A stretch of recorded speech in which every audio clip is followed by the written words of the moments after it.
Hello, good morning, and welcome to Joy News at 6.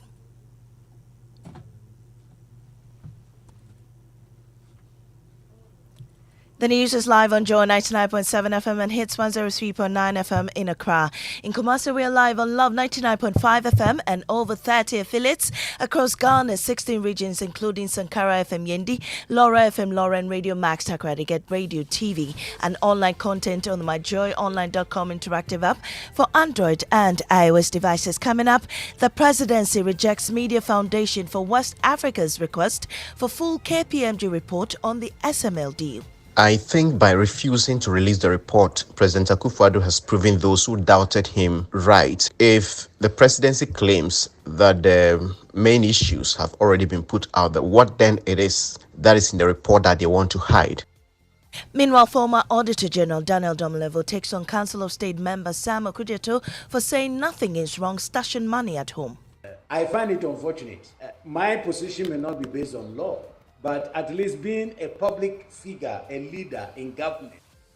Also, the Ghana Health Service rules out medical complications as reason for withdrawal of the AstraZeneca vaccine from the market, attributing it to economic reasons. Withdrawing for commercial reasons, in the sense that they are superior, probably vaccines in the market. And so if you're in a market that you may not be able to compete, why produce something when others will go for some other brand? We have details as the service embarks on a door-to-door vaccination campaign to guard against any potential resurfacing of the COVID-19 virus in business. Ghana Statistical Service emphasizes need to align government's agri policies with data to control food inflation. We've got details on the Joy Business Report. And we have a tale of Asante Hine's exemplary leadership in peace building and development. All of these coming up shortly in the news with me, Mamisi Nyamiche Thompson.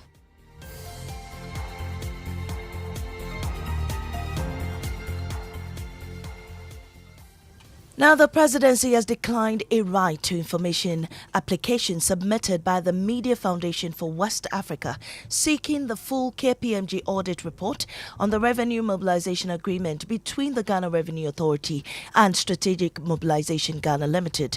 In a letter addressed to the FMWA and signed by the Chief Director to the Chief of Staff, H.M. Wood, the Presidency expressed regrets over its inability to fulfill the request, highlighting the confidential nature of the KPMG report. My colleague Maxwell Agbagba joins me with full details of that response from the Presidency. Maxwell, walk us through the Presidency's response. It says, upon careful consideration and in accordance with Section 51A and B.J. of the RTI Act, I regret to inform you that your request has been refused. Now, that section of the RTI states that information prepared for or submitted to the President or Vice President containing opinions, advice, deliberations, recommendations, minutes, or consultations is exempt from disclosure, and that disclosure of such information would compromise the integrity of the deliberative process by revealing the thought process, considerations, and influence on decision making reserved for the highest offices of the land. Now, the full KPMG audit report, it says, comprises opinions, advice, deliberations, and recommendations that are integral to the President's deliberative process and therefore qualifies as exempt information. It concludes by saying that understanding the public interest in the GRA SML contract, the President has published the principal findings and recommendations of the KPMG report in a detailed press statement issued by the Office of the President on 24th April 2024. Thus, the public remains informed while respecting the statutory restrictions on specific disclosures. Mamisi. Thank you, Maxwell. Now, lead investigator Manasseh Azure has been reacting to the Presidency. I think by refusing to release the report, President Otumfuo has proven those who doubted him right. If the presidency claims that the main issues have already been put out, that what then it is that is in the report that they want to hide. The same government in opposition, even when there was no right to information law, put so much pressure on the President Mahama administration that in 2013, after the white paper, President Mahama released the whole GRA report that today, if anybody wants it, is on the internet. He is defeating transparency, and we need to keep pushing until we get this report out. This is a scandal that affects the whole country. Well, former Auditor General Daniel Domolevo has described as unfortunate claims by Council of State member Sam Okudzeto for saying there is nothing wrong stashing money at home. Mr. Okudzeto, a former president of the Ghana Bar Association, has been defending Cecilia Dapa following queries raised about the millions found in her home. But speaking to Raymond Akwa on that front, the former Auditor General insists keeping that amount at home is questionable. I find it unfortunate. My position may not be based on law, but at least being a public figure, a leader in government, where we are talking about ensuring that we all use the financial sector or the banking sector, keeping that amount of money at the house by itself is not maybe legally wrong, but I think it's questionable. Away from that, the Electoral Commission has directed its officers to switch to offline as part of measures to address network challenges confronting the ongoing limited voter registration exercise. Although the EC has resolved network challenges which characterized day one of the registration, there were pockets of failures recorded yesterday. The Electoral Commission has issued a statement on the problem, and once again, Maxwell joins me with excerpts of that. Maxwell, what does the EC say? The Commission says it acknowledges that there were some challenges with regards to the online mode of registration yesterday. The Commission has directed its district officers to switch to offline mode of registration beginning today, the 9th of May 2024. The Commission says it apologizes for the delays experienced this afternoon. The EC is, however, assuring that if there should be a backlog of voters at the end of the 21-day process, the registration exercise will be extended beyond the 27th of May. Thank you, Maxwell. Meanwhile, the National Democratic Congress has accused the NPP of busing outsiders to registration centres in parts of Greater Accra and northern regions. Deputy General Secretary Mustafa Bande says the party will petition the EC over the matter. And so what they are doing is to target constituencies where they cannot win, move people to constituencies where they can win. And we are trying to say that it's not part of the law. They should not do that. I mean, our able election director is already doing that and reporting same to EC. We are also engaging the police on some of these issues. Well, the New Patriotic Party has denied the allegations. Evans Nimako is Director of Elections for the NPP. The New Patriotic Party has not organized any such arrangements for people who are due to be bussed to registration centers. I mean, for us as a party, we expect all stakeholders to respect the rules of the game. The challenge we've had in registration exercise has mainly been that of the abuse of the... Away from that, the Ghana Health Service has ruled out medical complications as reason for the withdrawal of AstraZeneca COVID-19 vaccines from the market. Latest reports suggest that the vaccine was voluntarily withdrawn. The company has voluntarily withdrawn its licenses to produce and distribute the Oxford AstraZeneca COVID-19 vaccines across Europe. But some have attributed the decision to concerns over alleged health complications associated with it. Speaking to the media after a door-to-door vaccination campaign, Director General of the Ghana Health Service, Dr. Patrick Kumabwaje, says the withdrawal decision is due to economic reasons. What I have read from the report is that they are withdrawing for commercial reasons, in the sense that they are superior, probably vaccines in the market. And so if you're in a market that you may not be able to compete, why produce something when others will go for some other brand? And for me, that is the message I get from the decision. It's not because it's dangerous. And now he's a monarch whose exemplary leadership has brought glory to his kingdom and etched the rich traditions and culture of the Asantes into global history books. Emmanuel Bright Kweku tells the tale of the gallant man of Asante, Berima Kwekudria, also known as Otumfuo II.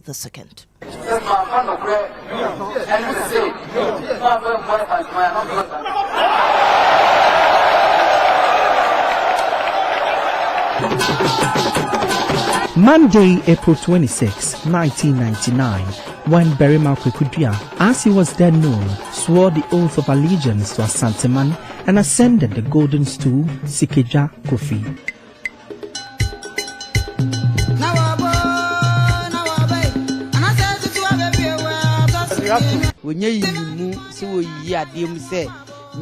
He doesn't discriminate. He loves everyone.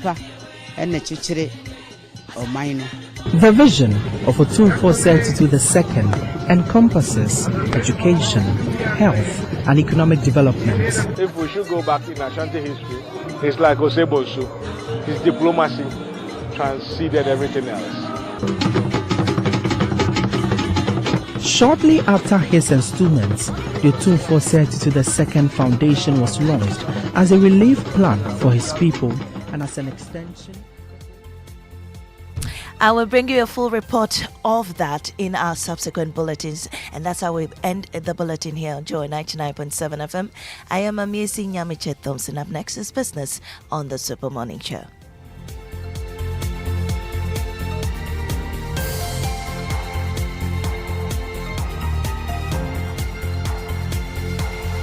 You know, Papa, see that?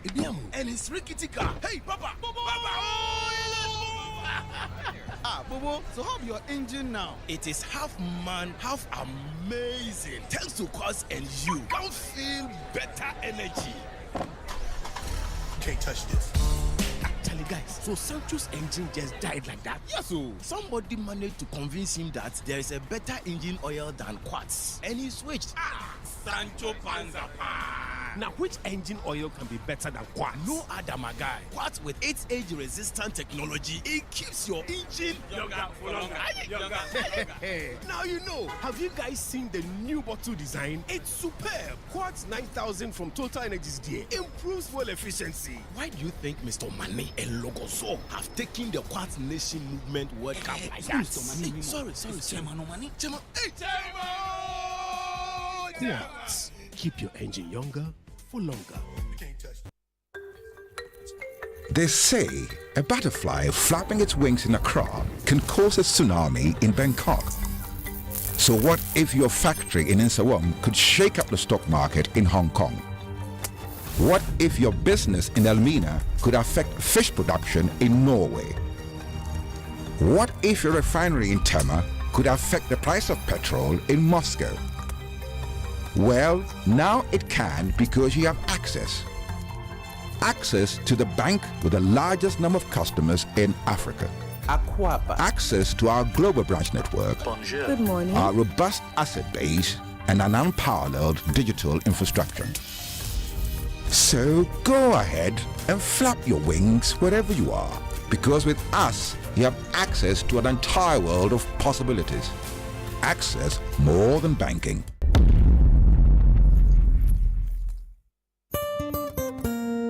No matter your water needs, Syntex has it all. Syntex tank was first to introduce double layer tank, and now you can have as many layers as you want. Syntex tank was first to introduce white inner layer tanks in Ghana, and now introduces the customer specs order, which will let you order any color and size you want. Syntex tanks gives you the biggest warranty of 7 years, which no other tank gives you. So whatever your water consumption, size of project, or demand, choose Syntex tank. Syntex tank, stress-free. Syntex tank, reliable. Syntex tank, maximum guarantee. Call 0244 335 168, Kumasi 0505 555 666, or visit syntexgh.com.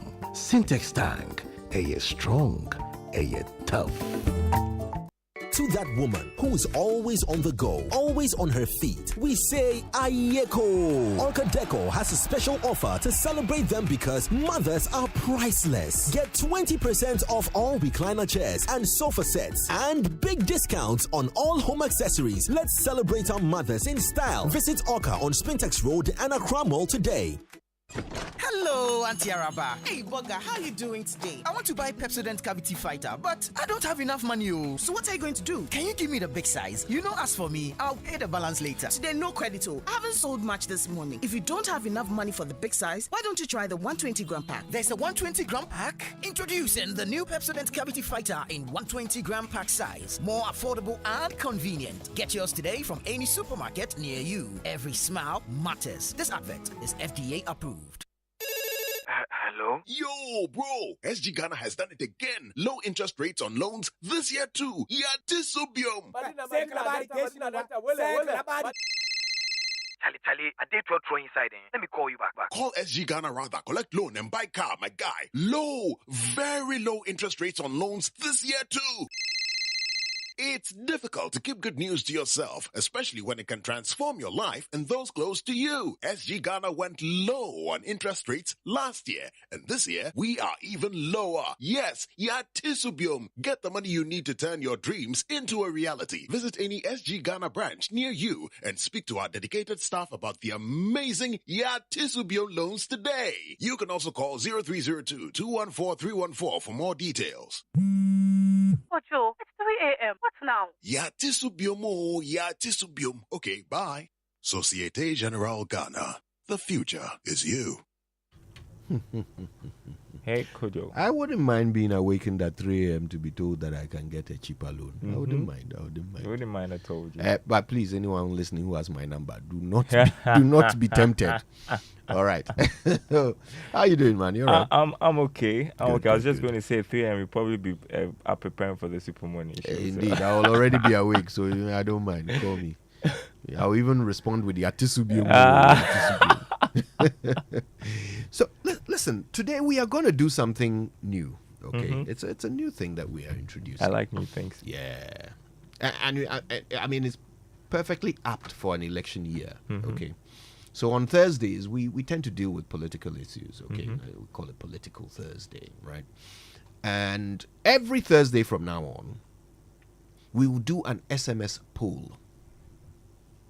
So we'll bring up an issue and we will poll the nation to find out what they think of that issue. Okay? Every Thursday.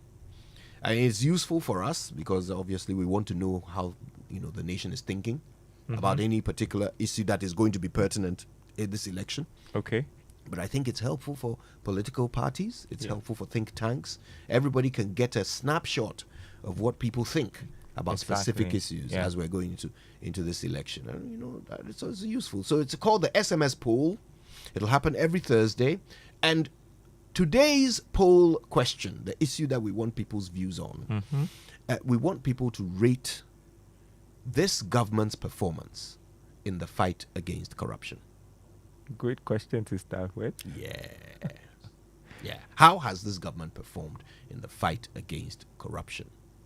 That's our question for SMS poll this morning. So is it going to be on Twitter? Everywhere. Well, of course. Okay. Twitter is one of the biggest platforms for this.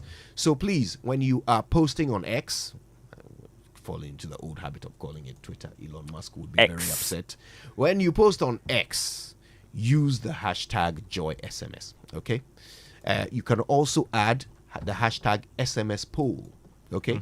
Hashtag JoySMS, hashtag SMS poll. And tell us what you think of this government's performance in the fight against corruption. Hashtag JoySMS, hashtag SMS pool. Great stuff. What do you think of this government's performance in the fight against corruption? So what am I supposed to say? Doing well, quite well. You want an easy. I mean, so just where I go to. This is an essay question. I'm not going to give you multiple choice. Well, I'm going to say I'm quite disappointed. Yeah. So if it was for a government that said they were going to protect the public purse, I mean, I don't think they're showing. I mean, based on some of the things we've seen happening over in recent times. So that's my personal opinion about this. Yeah. All right, and you're entitled to it. Absolutely, everybody's entitled to theirs. We want you to share your personal opinions with us, okay, on this important question on SMS poll. Also, the presidency has written back to the Fourth Estate that releasing anything. We are not going to give you the report because it reveals how our president thinks, and you, as a citizen, cannot be told how our president thinks. There's even a law that helps us to refuse to tell you how our president thinks when he's making decisions. So, no, we won't give it to you. Wow. A report that you commissioned because we, the people of Ghana, wanted to know what was happening somewhere. But the public deserves to know what's No, I mean, it's because we wanted to know. That's why you commissioned it. You were sitting there, you had never decided that you are going to commission any kind of report until the people of Ghana said, we want to know what's happening here. And then you keep it, you don't want anybody to know what's in the report. What are you hiding? Well, today we'll get into it. Yeah. The 6 a.m. news was brought to us by Total Energies. Total, we go the extra mile for you. And of course, it's time now for the Joy Business Report. Now, that comes thanks to Omni Basic Bank at your service.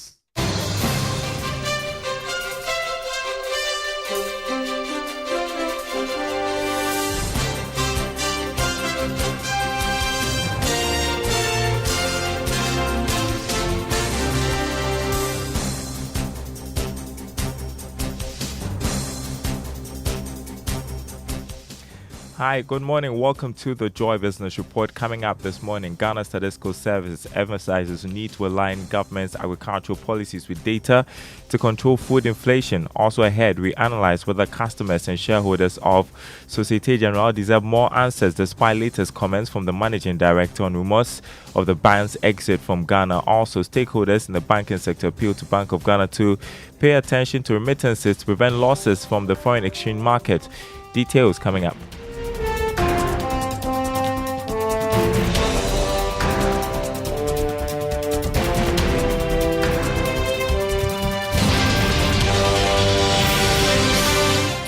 Hello, my name is Daryl Kwao. Thanks for being with us this morning. Hello to our friends listening from Koforidua on KTU Radio. The Ghana Statistical Service has expressed the need to align government's policies in the agri sector, like the Planting for Food and Jobs Program Phase 2, with its agricultural policies to help control food inflation.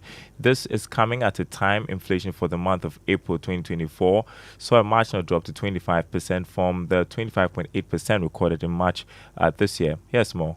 According to figures released by the Ghana Statistical Service, food inflation contributed to the overall drop in the rate of inflation of 26.8%, while non-food inflation recorded 23.5%. Inflation for locally produced items and imported items fell to 25.7% and 23.5% respectively. Speaking to journalists on the sidelines of the release of the inflation rate for the month of April 2024, government statistician Professor Samuel Kobnenim expressed the need to align government policies like the Planting for Food and Jobs Phase 2 with data they churn out to help control the rate of inflation. Increasingly, we are seeing a much stronger engagement between the data and what we have. And where we think the media and the general public going forward should sort of avert their minds to is really the content of the policy document. So now, as a nation, we have PFJ2, which focuses on 10 main agricultural items. So what we need to do is a conversation around the 10 main items and their relative importance with what we have in the basket. Meanwhile, 7 divisions recorded inflation rates higher than the national average. That was a business desk report. Now, ABSA and Omni Basic offered the best interest rates to small businesses ending March this year. That's according to the Bank of Ghana's annualized percentage rates. Here's more. The annualized percentage rate, according to the Bank of Ghana, is the actual rate that businesses and individuals pay on loans, including all the hidden charges. The data showed that in March this year, small businesses that took a loan from ABSA over 1 year paid an average interest rate of 19.15%. If the facility will be paid back in 3 years, then on the average, that small business will be paying an interest of 25.30%. However, if that facility is stretching to 5 years, then Omni Basic was the place to turn, as it asked small and medium-sized enterprises that took facilities from their end to pay 33.06%. The Bank of Ghana believes that the regulated publication of these rates should go a long way to educate the public on the cost of credit as offered by the banks. The central bank believes that this could help bring about some competition among the commercial banks when it comes to the pricing of loans in the country. Moving on to other news, the Managing Director of Societe Generale, Hakim Wizani, has described reports of the bank's exit from Ghana as rumors and not from the group. But should this bring an end to concerns amongst customers and shareholders? Here's George Jaffe. Societe Generale is a listed company on the Ghana Stock Exchange, and its actions are regulated by the Securities and Exchange Commission.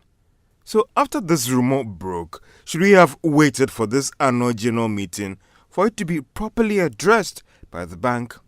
Or the Ghana Stock Exchange and the Securities and Exchange Commission should have demanded an official statement from management of the bank setting the record straight?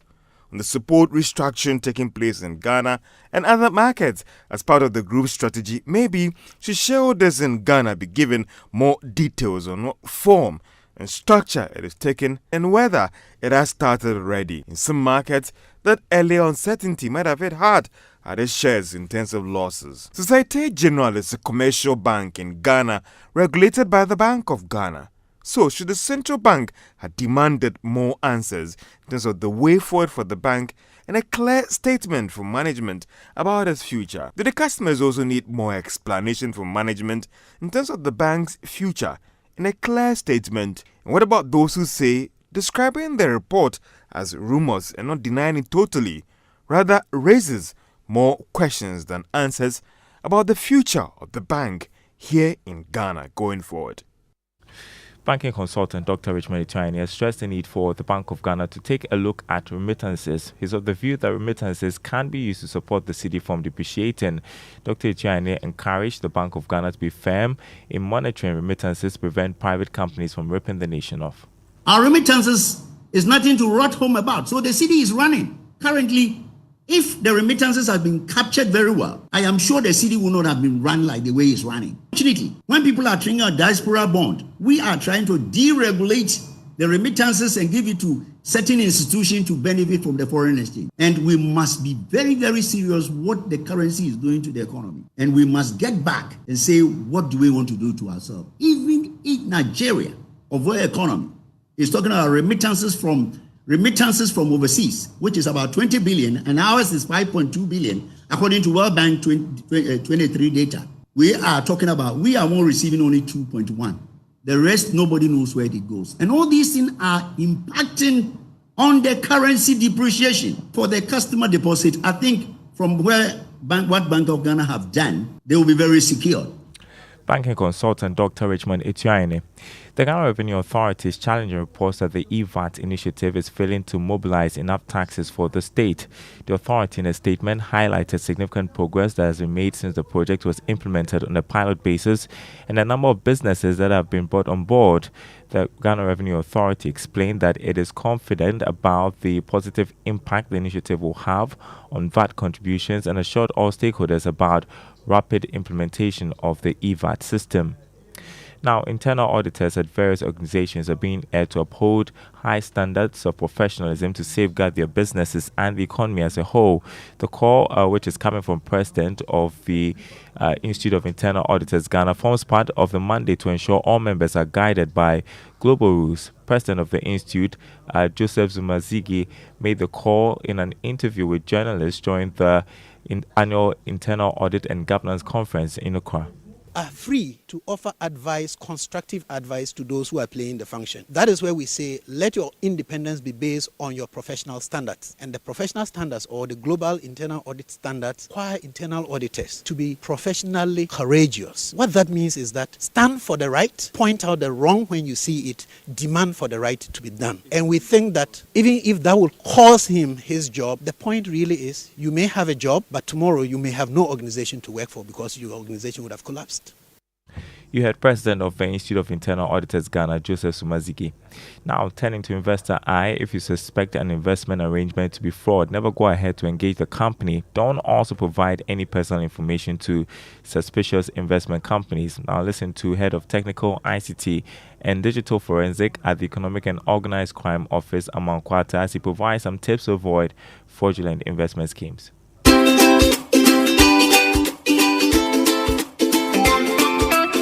When someone feels they have received an investment message, that could potentially be a scam. There are several steps they can take to protect themselves. 1. Do not respond to the message. Avoid engaging with the sender or providing any personal or financial information. 2. Research about the sender. Look up for the company or individual who sent you the online message. Check for any negative review or report of scam associated with their name. 3. Verify the information. If the message claimed to be from a reputable organization or financial institution, contact them directly through their official line. 4. Watch out for red flags. Be on the look for common signs of investment scam, such as they offering you guarantee of high returns with little to no risk. And that's it for the Joy Business Report this morning. Before we go, let's check the markets for you, beginning with the commodity market. Crude oil open trading at $83 a barrel. Gold went up by more than $10 to open trading at $2,319 an ounce. Cocoa also selling at $8,634 a ton after increasing by $24. On the currency market, Raymond is really interested in this. The dollar going for 14 cedis, 45 pesos. He's actually interested in the pound. 17 cedis, 80 pesos. The euro going for 15 cedis, 30 pesos. More news on our website, myjoyonline.com/business. Handing you back to the Super Morning Show team. It's Raymond here this time. Hi. Yes, I'm worried about your mic is off, Raymond. Yes, I am worried about 40.50. Oh, actually worried about the dollar. Okay, yes, it's 45 pesos. Interested in worried about the pound. Mm-hmm. Imagine the gentleman who was supposed to pay school fees today for your child in the UK. It will be terrible. It will be an experience that nobody would love to do at this time. Yeah, that's really, really bad. I don't know how that's going to be fixed, but I'm expecting the chairman of the economic management team, the ever competent vice president, to try and intervene, because almost 18 cedi for a pound, a single pound. UK currency, one. 18 cedi, one of them, 18. And this is redenominated 18 cedi. If you had positioned, it would have been like very close to Nigeria on this particular space. No, it's very dear to my heart, because it's also about cost of doing business. Mm-hmm. So when we talk about the very difficulties with doing business in the Republic of Ghana, you ask yourself, how is that going to be? And some say cost of corruption too. But some people are peg their corruption rates in dollars. If we leave Raymond, he's going to go on and on. Well, we sure will be transitioning to motivational and inspirational song that you should be interested in. But before then, our Drive Safe campaign is brought to you by... No, we are not doing Drive Safe campaign, Raymond. Yes, it's a Samuel that gave it to me anyway. Our inspirational song for today. I'll bring you inspirational. The inspirational song is by Byron Cage. Is the presence of the Lord is here. Okay, at least I'm sure you know this song. Oh no, I know the presence of the Lord is here, but I'm not very friendly with Byron Cage. Presence of the Lord is here. Presence of the Lord is here. I feel it in the atmosphere. Presence of the Lord is here. Oh, presence of the Lord is here. Spirit of the Lord is here. Anybody feel it tonight? Spirit of the Lord is here. I feel it in the atmosphere. The Spirit of the Lord is here. Oh, the Spirit of the Lord is here. The power of the Lord is here. The power of the Lord is here. I feel it in the atmosphere. The power of the Lord is here. The power of the Lord is here.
The power of the Lord is here. The power of the Lord is here. I feel it in the atmosphere. The power of the Lord is here. The power of the Lord is here. Listen, everybody blow the trumpet and sound the alarm. Everybody lift your voice and sound the alarm. Because the Lord is in the temple. Let everybody bow. Everybody bow before him. Joy 99.7 FM.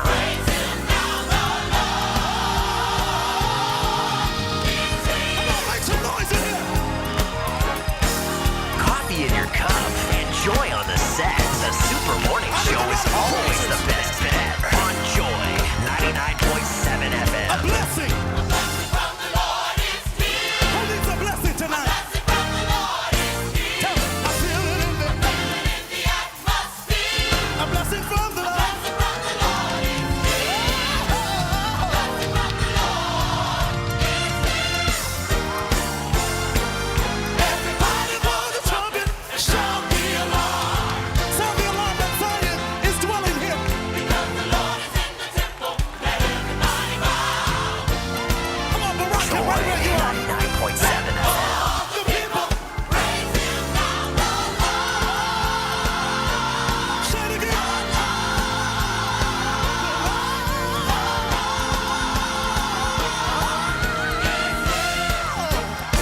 Make some noise over here. Give him praise. Coffee in your cup and joy on the set. The Super Morning Show is always the best bet. On Joy 99.7 FM.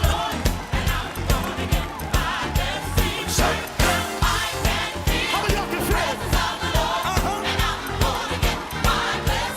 Say it again. The presence of the Lord. Say it. Say it again.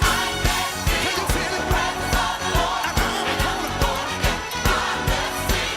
Joy 99.7 FM.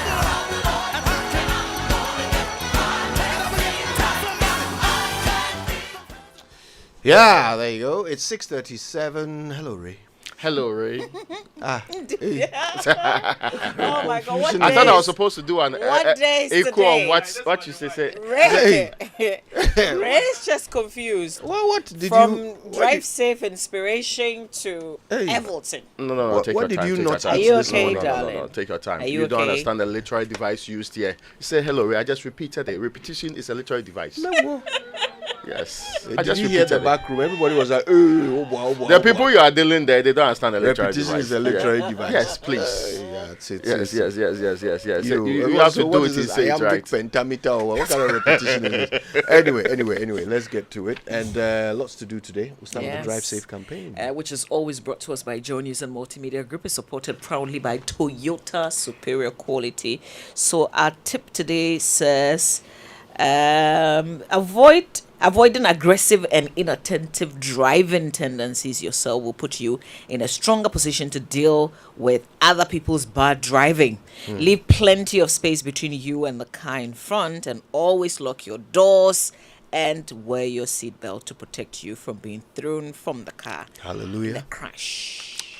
Amen to that. We can learn how to say it right. Let's do that. And it's brought to you by Kingdom Books. At Kingdom, quality and affordability are their hallmarks, and Societe Generale Bangana. The future is you.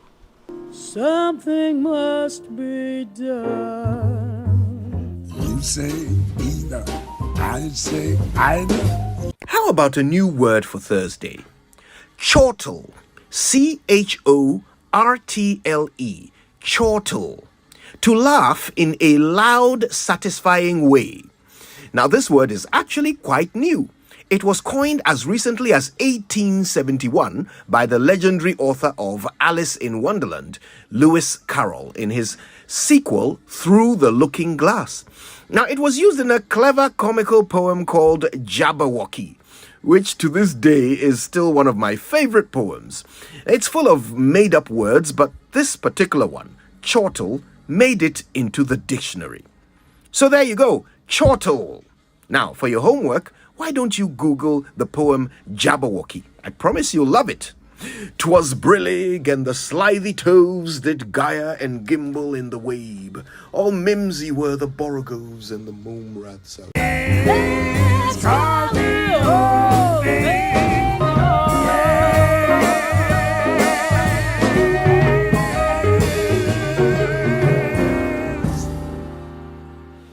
Have you ever heard the poem Jabberwocky? Not at all. Okay, it's by Lewis Carroll, the guy who wrote Alice in Wonderland. Yeah, you should Google it. It's very Yes, nice I've poem. heard Abiku. Wanna? Abiku. God forgive you. All right, so listen, before we get into the news review this morning, we're starting something new today, Political Thursday. Every Thursday from now on, we will do an SMS poll. Okay, it's just to help us understand, how people are feeling about specific issues as we go into the election. So today, our SMS poll is on corruption. We're asking Ghanaians, how would they rate this government's fight against corruption? Okay, so they have options, on Twitter at least. You can either rate them as excellent, fair, or poor. Okay, how would you rate them, Ray? Corruption. Yeah. Oh no, if I'm resting my premise on the fact that the corruption perception index has stagnated and that the best score of the Akufo-Addo government was the lowest score of the previous government and it has stagnated for God knows how long, the answer is obvious. Poor. Okay. Yeah. I think it's just fair that we go with the index. Yeah. Yeah. So fair.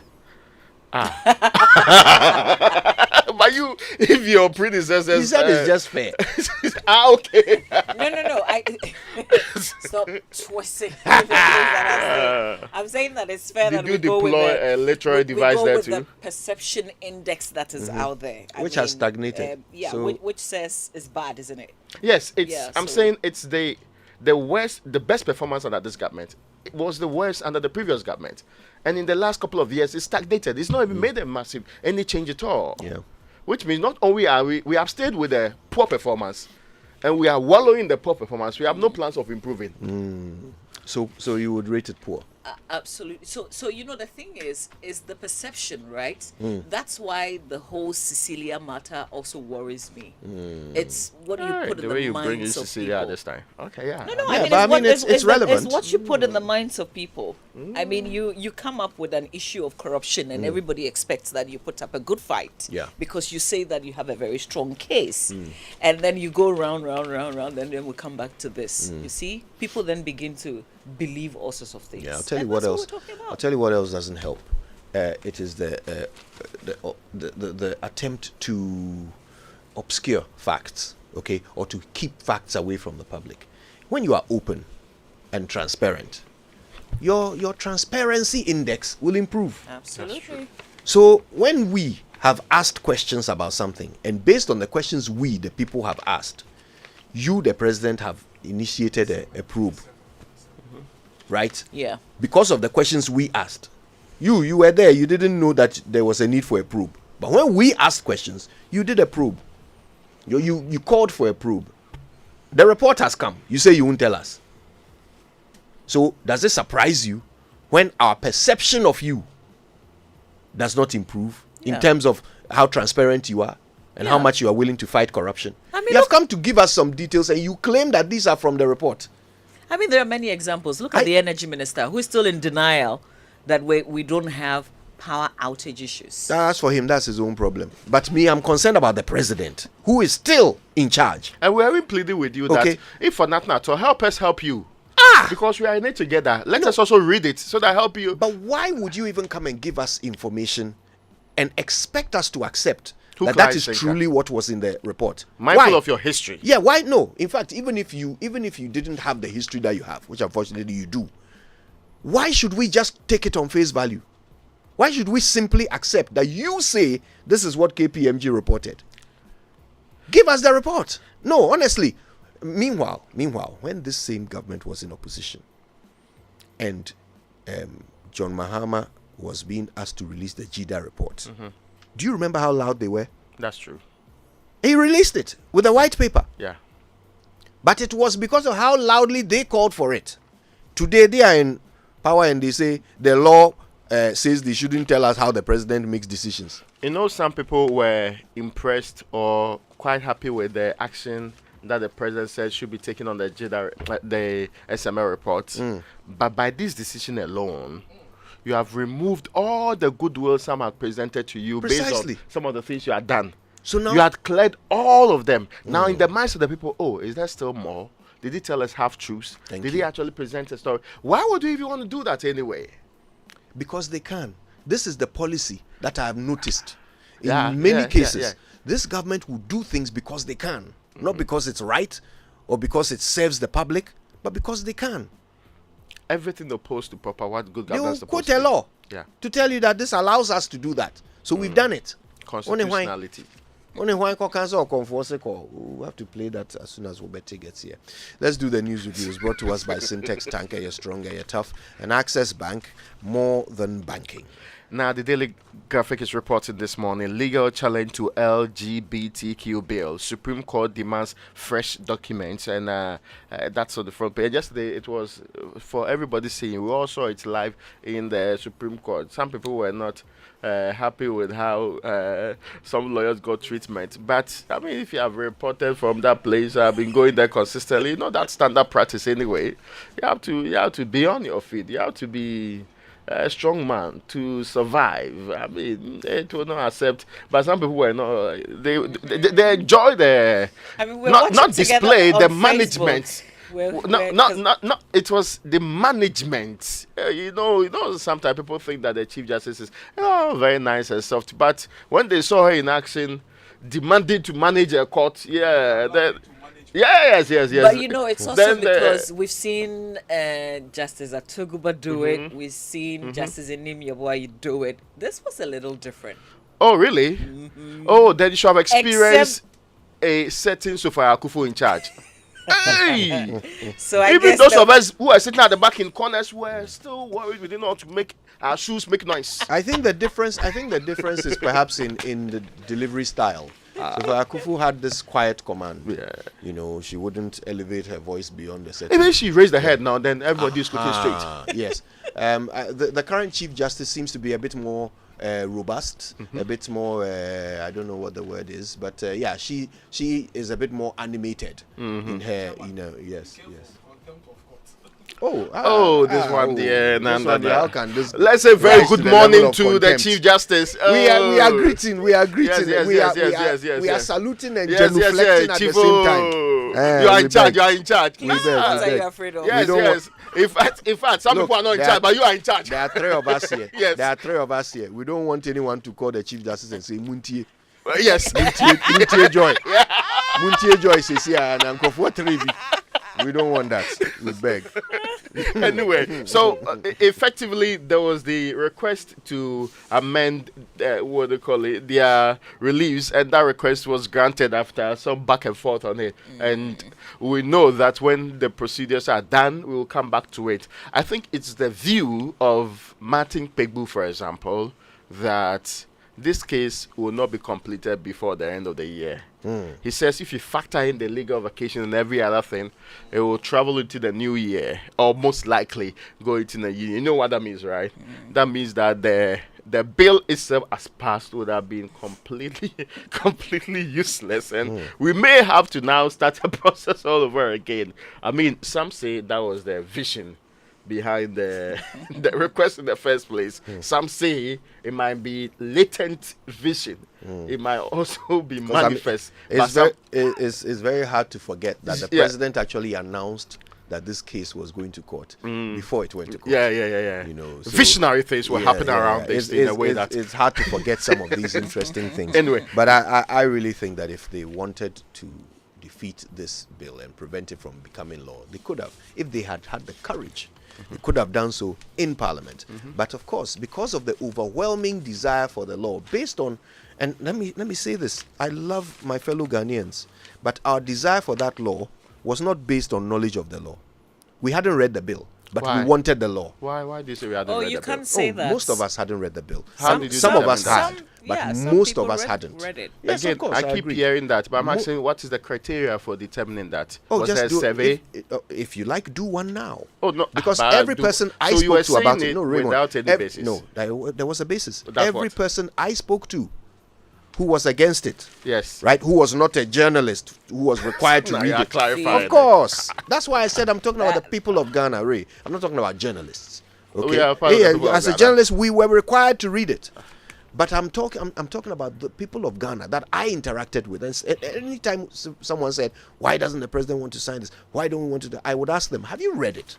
And they would say no. Yeah, don't forget also that the people out there are represented by members of That parliament. is fine. Yeah. That is fine. But I'm saying that those members of parliament could never have gone against the will of the people. And the will of the people was overwhelmingly for this law, even though they hadn't read it. Most of them. Members of parliament have gone against the will of the people on so many occasions.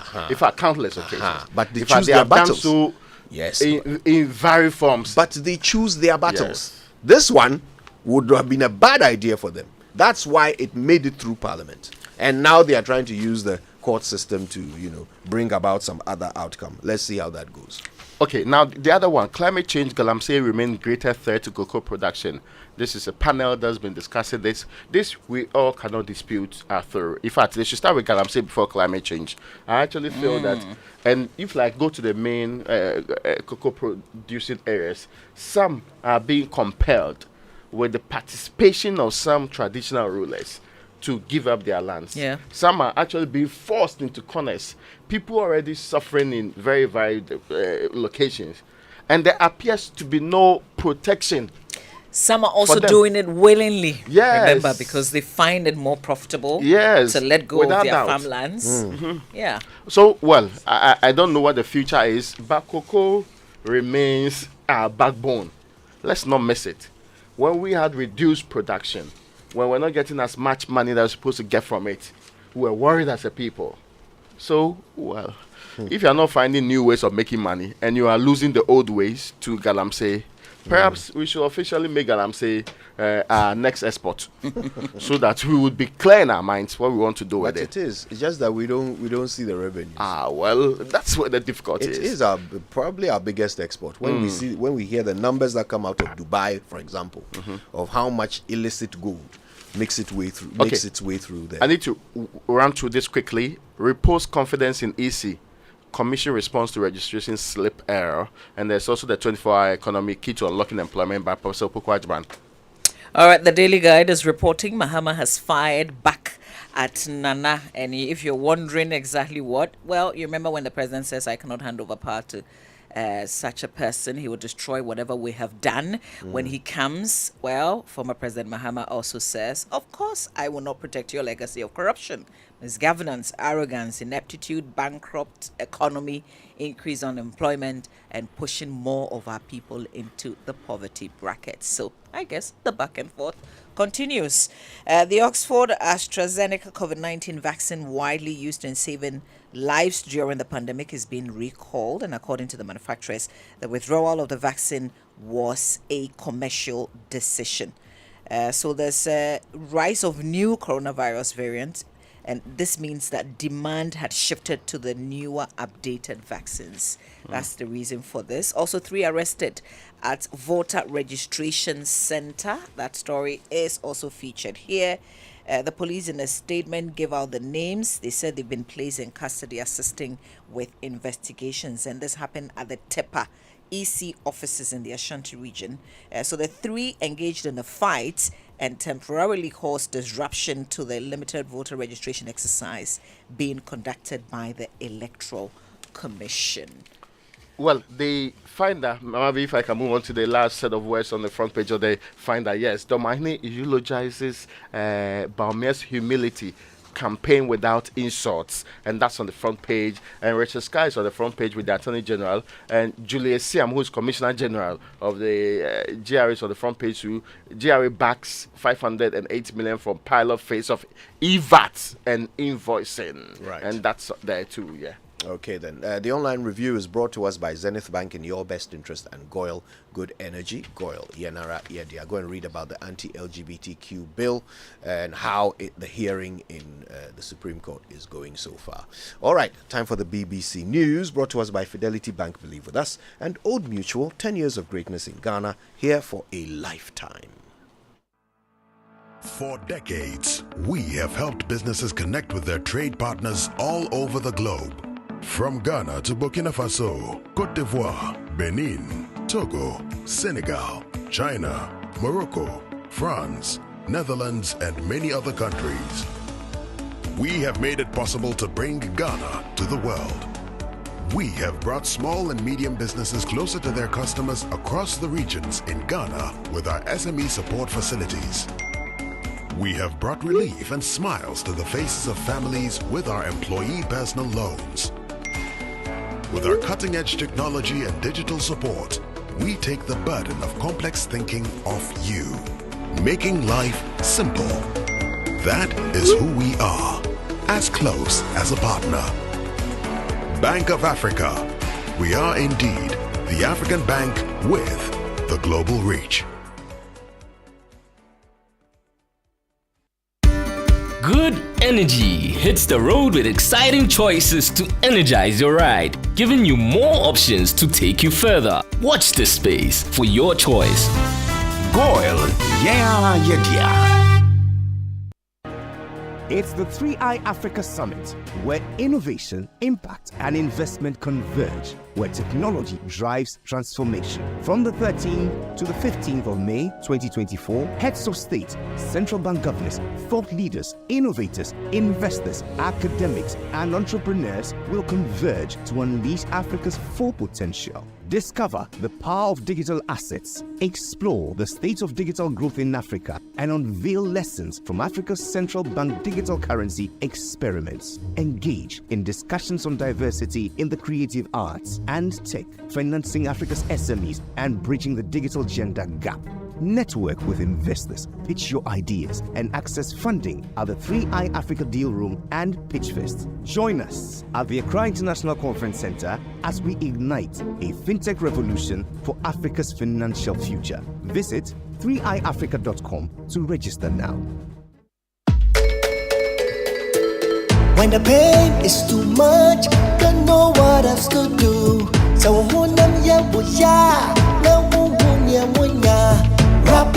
rapping all, will take the pain away. Rapping all, Rapinol is what you need. Rapinol will relieve you of all aches and pain in your body. Rheumatic pain, menstrual pain, body pain, toothaches, and other feverish conditions. Rapinol is a quality product from Danex Itin Starwin PLC. If symptoms persist after 48 hours, consult a physician. Not suitable for children below 16 years old, asthmatic, and ulcer patients. This advert is FDA approved.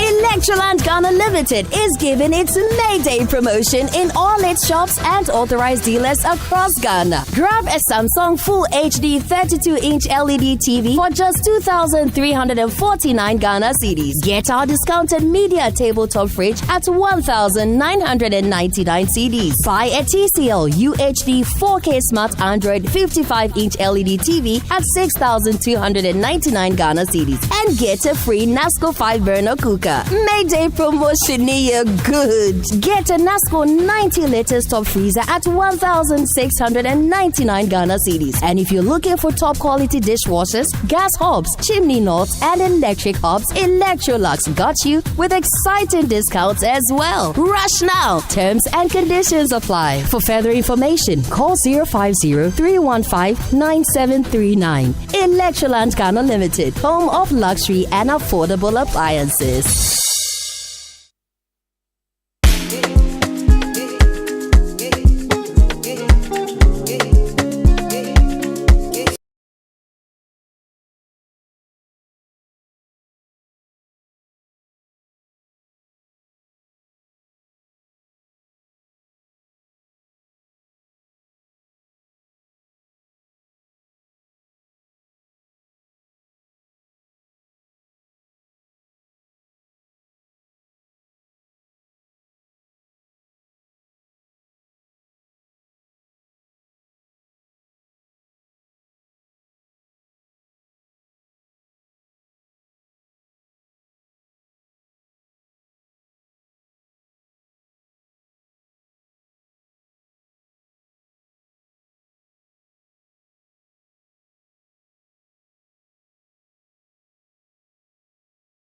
world's radio station.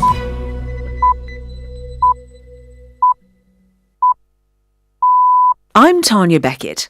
Forces in Ukraine have been deeply undermined by a lack of weapons. They're angry about double standards. They're angry about the constant delay of ammunition and other assistance, that they hear it will all come soon and that it doesn't come later. Now America has approved a breakthrough military package. The situation was really dire, and what this money will do is instantly start providing Ukraine with a lot of just basic ammunition. Meanwhile, Ukrainians themselves have been losing hope. I think it's very difficult for Ukrainians to live daily with a barrage of drones and missiles, knowing that, in fact, the United States or the United Kingdom or other allies could intercept these drones and missiles, as they did in the case of Israel. This week on The Inquiry, we're asking, has US military aid come in time for President Zelensky? Hello, I'm Moira Alderson with the BBC News. Human Rights Watch says the paramilitary Rapid Support Forces in Sudan may have committed genocide in the West Darfur capital, Al Geneina. The civil war between the RSF and the army has created a massive humanitarian crisis. Barbara Pletusha has the details. This is one of the most comprehensive investigations so far. It concludes that the RSF and its Arab allies committed crimes against humanity and war crimes by systematically targeting the Masalit. And it raises the possibility that they may have had the intention to destroy the community in West Darfur, which would indicate genocide. The RSF leader, General Hameti, has denied his fighters deliberately attacked civilians. But Human Rights Watch says he is among those with command responsibility over the forces which carried out the atrocities. A former Saudi intelligence officer has told the BBC that the kingdom's authorities have permitted the use of lethal force to clear land for a futuristic desert city called Neom in the northwest of the country. Colonel Rabah al-Enzi, who now lives in exile in the UK, told the BBC that he was ordered in 2020 to use lethal force, if necessary, to evict villagers to make way for the eco-project. The order said whoever continues to resist should be killed. So it licensed the use of lethal force against whoever stayed in their home. This was very harsh and I was shocked by it. The orders were never this brutal, like using lethal force against peaceful activists. One villager was subsequently shot and killed for protesting against eviction. The Saudi government and Neom management have declined to comment. Israel has said it's disappointed by President Biden's comments that the US will not supply heavy weapons that could be used in a major assault on Rafah in the Gaza Strip. Israel's ambassador to the United Nations, Gilad Erdan, said any pressure on Israel was interpreted by its enemies as something that gave them hope. The president of South Korea, Yoon Suk-yeol, has announced that he wants to create a new ministry that addresses the country's low birth rate, calling it a national emergency. Experts warn that the country's population of 51 million could nearly halve by the year 2100 if current rates persist. Jean McKenzie reports. The number of children women here are expected to have in their lifetime is now just 0.72. The new ministry would look at how to convince people to have more babies and how to tackle the social fallout in a population that's ageing fast. The president's announcement follows the crushing defeat of his party in last month's parliamentary elections, when he was criticised for being out of touch with the public. Today, he promised to fix the country's problems. Jean McKenzie reporting. BBC News. Russia is celebrating Victory Day, which marks the defeat of Nazi Germany during the Second World War. Moscow is using what's become known as the Great Patriotic War to showcase its military capabilities and to justify Russia's offensive in Ukraine against what the Kremlin calls neo-Nazis. Pakistan's Prime Minister Shehbaz Sharif has said the authorities will not tolerate threats to peace and security as the country marks 1 year since countrywide protests took place, sparked by the arrest of former Prime Minister Imran Khan. Posting on X, Mr Sharif said there could be absolutely no soft peddling of what happened on May the 9th last year. A former employee of a company which supplies Boeing's 737 MAX aircraft has claimed that some major parts left its factory with serious defects. Santiago Paredes was the quality inspector for Spirit Aerosystems in Kansas in the US until 2022. Spirit Aerosystems said it strongly disagreed with his claims. Boeing has not commented. The official charts company says the indie track Mr. Brightside by The Killers is the most successful top 10 in UK chart history. The song has spent more than 400 weeks in the top 100 and sold 5.5 million copies. It's featured in several films and TV series. Mark Savage has this report. Coming out of my cage and I've been doing just fine. Gotta be down. It was the first song The Killers wrote, but when it was originally released in 2003, it didn't make the charts.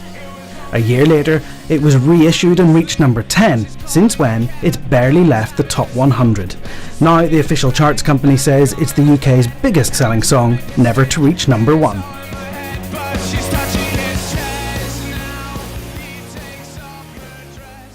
That's the latest world news from the BBC. Welcome to Sell Auto Knowledge. Here is today's tip.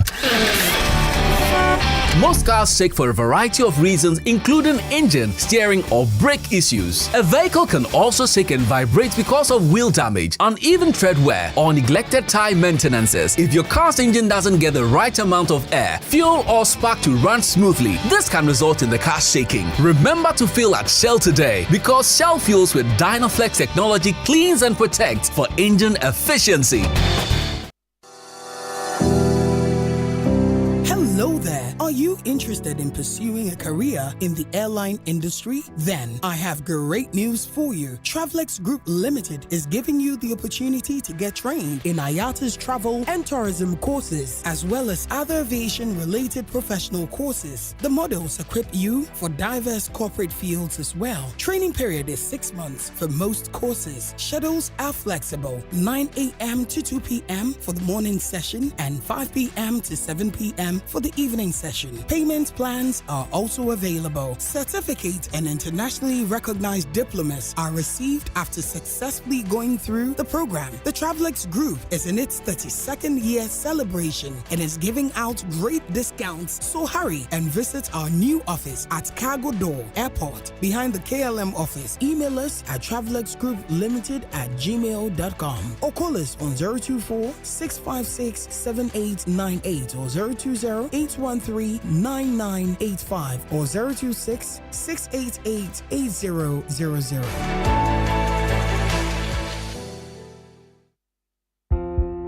I am Wahinere Gifty Auntie. You see, it always feels good when you receive that salary alert. I made a bold decision to invest a lump sum into the Old Mutual Retirement Salary Plan, and this means that I will get these alerts every month throughout retirement for the rest of my life. You too can retire on your own terms or invest a lump sum in the Old Mutual Retirement Salary Plan today and receive a monthly income for the perfect retirement. Call Old Mutual on 050-453-4333 or visit www.oldmutual.com.gh to sign up today. Obrapa Ahotongwa. Old Mutual. Do great things every day. Wake up. Good morning. Good morning. Yeah. Coffee in your cup. Joy on the set. The Super Morning Show is always the best. On Joy. Can I get an encore? Do you want more? Cook and roll with the Brooklyn boys. So for one last time, I need y'all to roll.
welcome back. And look, today, big conversations. First of all, our brand new segment, SMS Poll, takes off today. And the first poll has a very simple question. How would you rate this government in their fight against corruption? And the poll is already garnering some interesting responses. We'll be sharing those with you in just a moment. But also, we want to understand why so many companies are exiting the Ghanaian economy. Glovo just left. Before them, Jumia went. Game went. Unilever had to restructure and take out some of what they've been doing. And of course, who can forget Nivea's exit? All of these companies are out. But why? And what can we do to stem the tide? And how can we replace these companies, hopefully with local alternatives? Yeah, but how many local companies have exited without our knowledge? Yeah, indeed. As for these, when they are leaving, we hear the ship horn as they sail away. But those who are just giving up and staying home, we don't hear of them. Yeah. And they are obviously going to be in much larger numbers, larger volumes. It's a problem. But you people have already rated this government poor for their fight against corruption. We're just quoting the Corruption Perception Index and what it says. Yeah, but anyway, I won't even say anything. Where am I? Let me say this quickly. How will you rate the fight against corruption is the question we asked on social media. How would you rate the fight against corruption under the Akufo-Addo-led government? It should say government, but it doesn't. Okay, so the options were excellent, fair, and poor. Okay? 90% so far say poor. This is not showing me how many people have voted so far, but 90% of those who have voted so far say poor. Guess how many say excellent? Any numbers? Throw a number. Maybe 0 or 1 or 2, so that's fair. Because there are some people who would deeply believe in their heart that that's excellent. Yeah. I mean, so far nobody. For silly reasons, because nobody has done so. So far nobody believes it's excellent. Oh, my friends have not woken up yet. Yeah. 10% say fair, 90% say poor. Don't worry. We are just getting to know of it. We have a team. They'll come back and respond properly. Yes. Yeah. Somebody is texting them right now. No. Yes. But the way things are going, it's not working well. So please, get on board, okay? Arise, Ghana youth. For your country.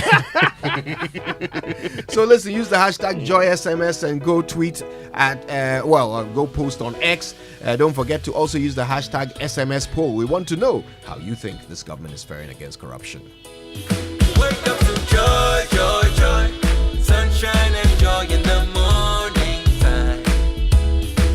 Yeah.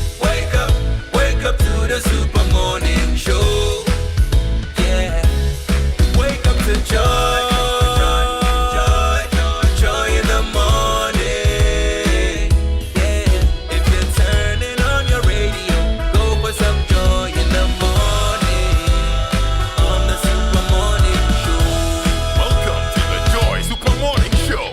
Welcome to the Pan-African Payment and Settlement System, PAPS, which is now live at Fidelity Bank. So just imagine sending money to your loved ones or business partners across Africa instantly and in Ghana cedis. Well, don't wait for days for transactions to clear. No more expensive fees, just fast, secure, and affordable payments.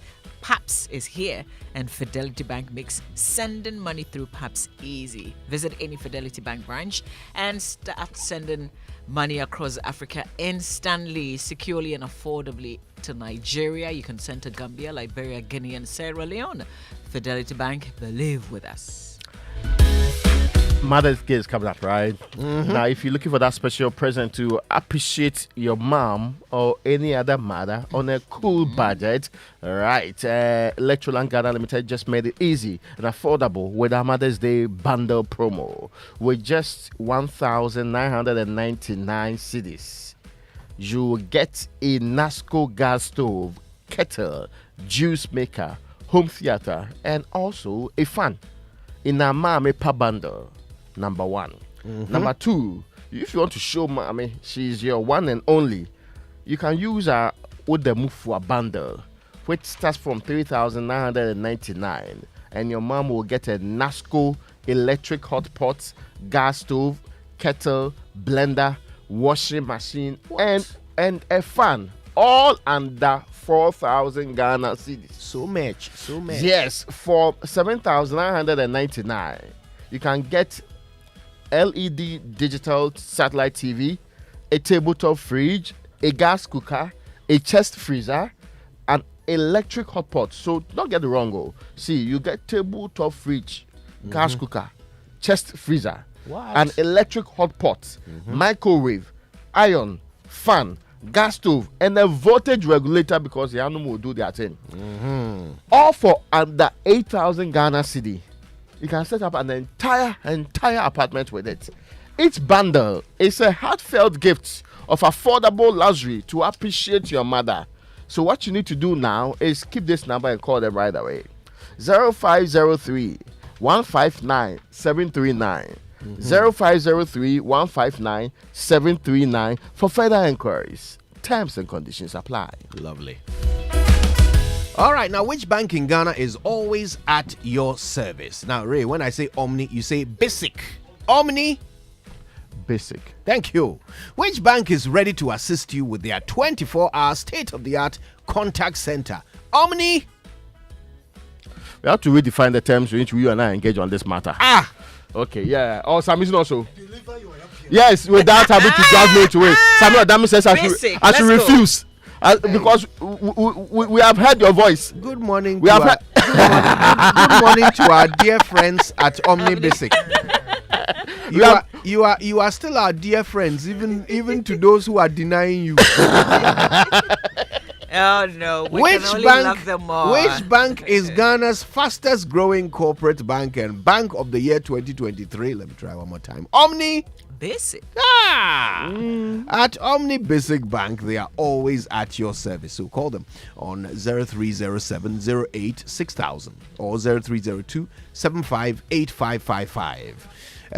Or you can try the toll-free number 0800 100 790. Or just go to any of their branches across the country to open an Omni Basic Bank account today and enjoy exceptional customer service.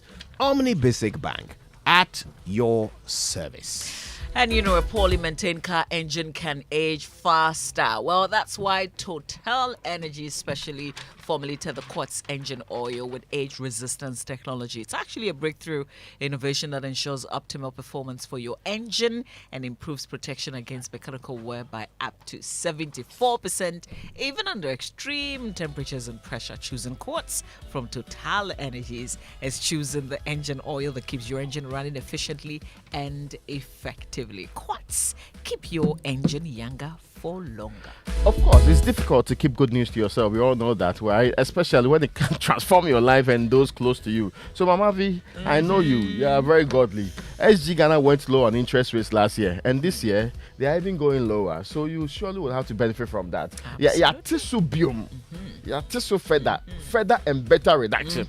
Anyway, are you an SG Ghana customer or on the Controller Accountant General's payroll? Then get the money you need to turn your dreams into a reality. Visit any SG Ghana branch near you and speak to our dedicated staff about the amazing Yatisubium loans available today. You can also call 0302 214 314 for more details. Offer runs to the 7th of June 2024. Terms and conditions apply. 7th of June is a Friday. Yes. Yeah. It's the second Friday in June. Oh, so that means this year my birthday will be on a Monday. Wow, I see how it's connected. Yeah. Hey, let me. We are talking about how people can get money, which is with a very low rate interest now to honor my birthday. But they can get it immediately before my birthday. SG Ghana, the future is you. Yes. Don't be like that. All right, now KingdomStoreOnline.com wants you to come visit. Come check out their wonderful office essentials, equipment, furniture, stationery, all of which you can pay for via Momo across all networks. Then just sit at home or in your office and wait for your delivery. Now, if you're in Accra or Tema, that delivery is free. Terms and conditions do apply. At Kingdom, quality and affordability are their hallmarks. And this one is to you if you're a businessman, businesswoman, you're a trader, parents sending money to loved ones and business partners. Well, thanks to the Access Bank and PAPS partnership, you can now send money across border hassle-free. So now you can send money to pay for goods and services, make business transactions. You can cover school fees across Africa without worrying about foreign exchange losses or delays. It's straightforward, secure, and keeps your mind at ease. Benefit from instant payments across Nigeria, Liberia, Gambia, Guinea, and Sierra Leone with zero foreign exchange hassle. So when you send money in cedis, it will now be received in any other currency by the recipients. For more information, visit the website ghana.accessbankplc.com, or you can simply call their toll-free number 0800 0044 00. For all your cross-border payment, visit any of the Access branches and just pops it with Access Bank. Access Bank, more than banking. Much more than banking, and this is more than breakfast. It's the Super Morning Show on Joy, and we're coming up very soon with birthdays, sports, and so much more. Don't forget to participate in our poll, okay? It's the SMS poll. We'll do it every Thursday, and today we're asking you to rate this government's performance in the fight against corruption. Use the hashtag JoySMS plus the hashtag SMS poll. We will see what you're saying and share it with the world right here on Joy 99.7 FM.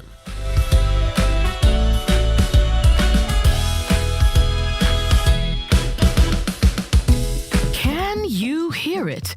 The freedom in our songs, the sound of liberty that rings from Kaswa to Karaga, from Tamale to Takrady. It's in the pestles that pound from coast to coast. It's in the busy offices, the crowded streets, and the noisy schools. It's in the wisdom of our elders and in the laughter of our children. It's in seeing how far we've come and looking at how much we can grow. It's in knowing that still Ghana go be. MTN. Imagine a world where your home or business is powered by the sun's boundless energy. Picture your rooftop transformed into a solar sanctuary, radiating with eco-friendly vibes and city-saving brilliance. Well, dream no more. With Standard Chartered's renewable energy loans, you can turn this dream into a dazzling reality. And guess what? Our renewable energy loans come at very low rates. That's right, we are not just offering loans, we are offering the keys to your solar-powered kingdom. Say goodbye to high electricity bills and step into a new world where every watt generated is a step towards a brighter, more sustainable future. So if you're ready to take control of your energy destiny and switch to solar today, give us a shout on any of the following phone lines: 050-153-5789, 050-153-5790, 0244-674154. Let's chart a course for a brighter tomorrow and make your solar dreams shine brighter than ever before. Standard Chartered, here for good. Wake up, have a great day, yeah, with nourishing cowbell premium milk and cowbell Vita Rich, nourishment for you. There's a cowbell milk for you, for you, for you. Cowbell Vita Rich and cowbell premium. Introducing the new Cowbell Premium Milk, high in protein, and the new Cowbell Vita Rich, enriched with vitamin B9, both so creamy. Now there's a cowbell for you. Cowbell, a creamy goodness. This advert is FDA approved. You worked hard for your money, and DSTV gives you a whole lot more for a lot less than you think. Instead of one takeout dinner, how about treating the family to a whole month of the best entertainment with DSTV? From thrilling sports, blockbusters, captivating series, to entertaining kids shows, we have it all. Totally awesome. And with DSTV Stream, you can watch on the go. I'm here. Plus, you can choose a package to suit your pocket. There's a whole lot more to enjoy for a lot less than you think with DSTV.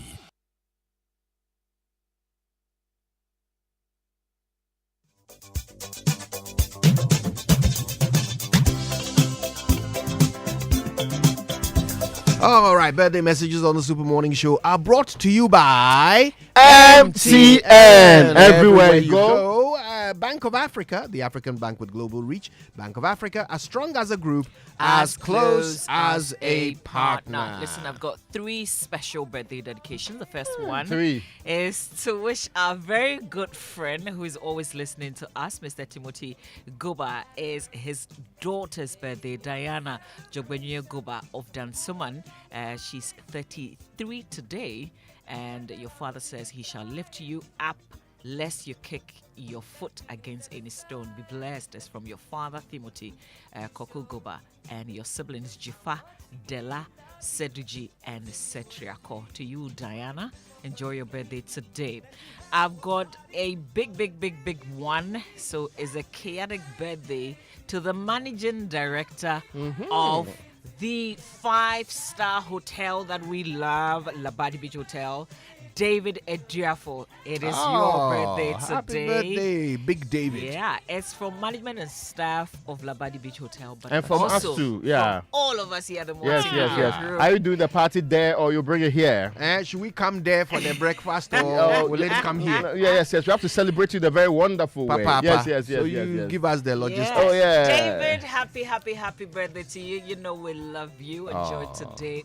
Mommy, can I do other ones? Oh, I've got a last one. Oh. This is a very special day in my life, and it's coming from a very special man.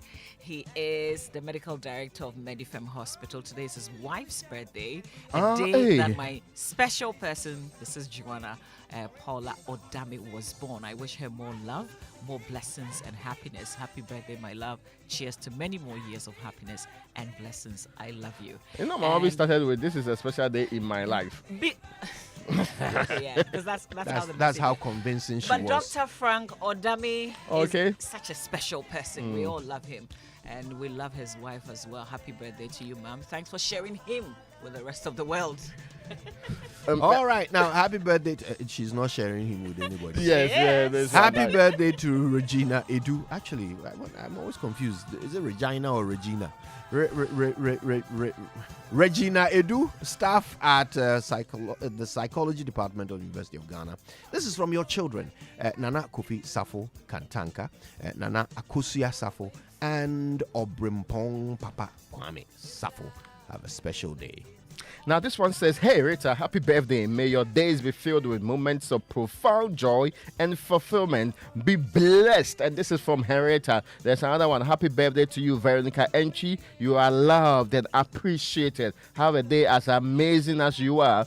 Blessings on all sides and Godspeed in all your endeavors. Love, Rabbi. Or Rabbi. Rabbi. Rabbi, Rabbi, they can do for. Yeah. Oh, I've got another one. It's a special day in the life of Mame Sapong. Today is your birthday. She's the managing partner of GA Sapon and Co. is from Justice, your entire team, and for me as well. Mame Sapon, enjoy your birthday. All right, then. Listen, the Joy Sports Center is brought to you by MTN. Everywhere you go, Standard Chartered Bank here for good. DSTV, it's your moment. And Cowbell Premium Milk.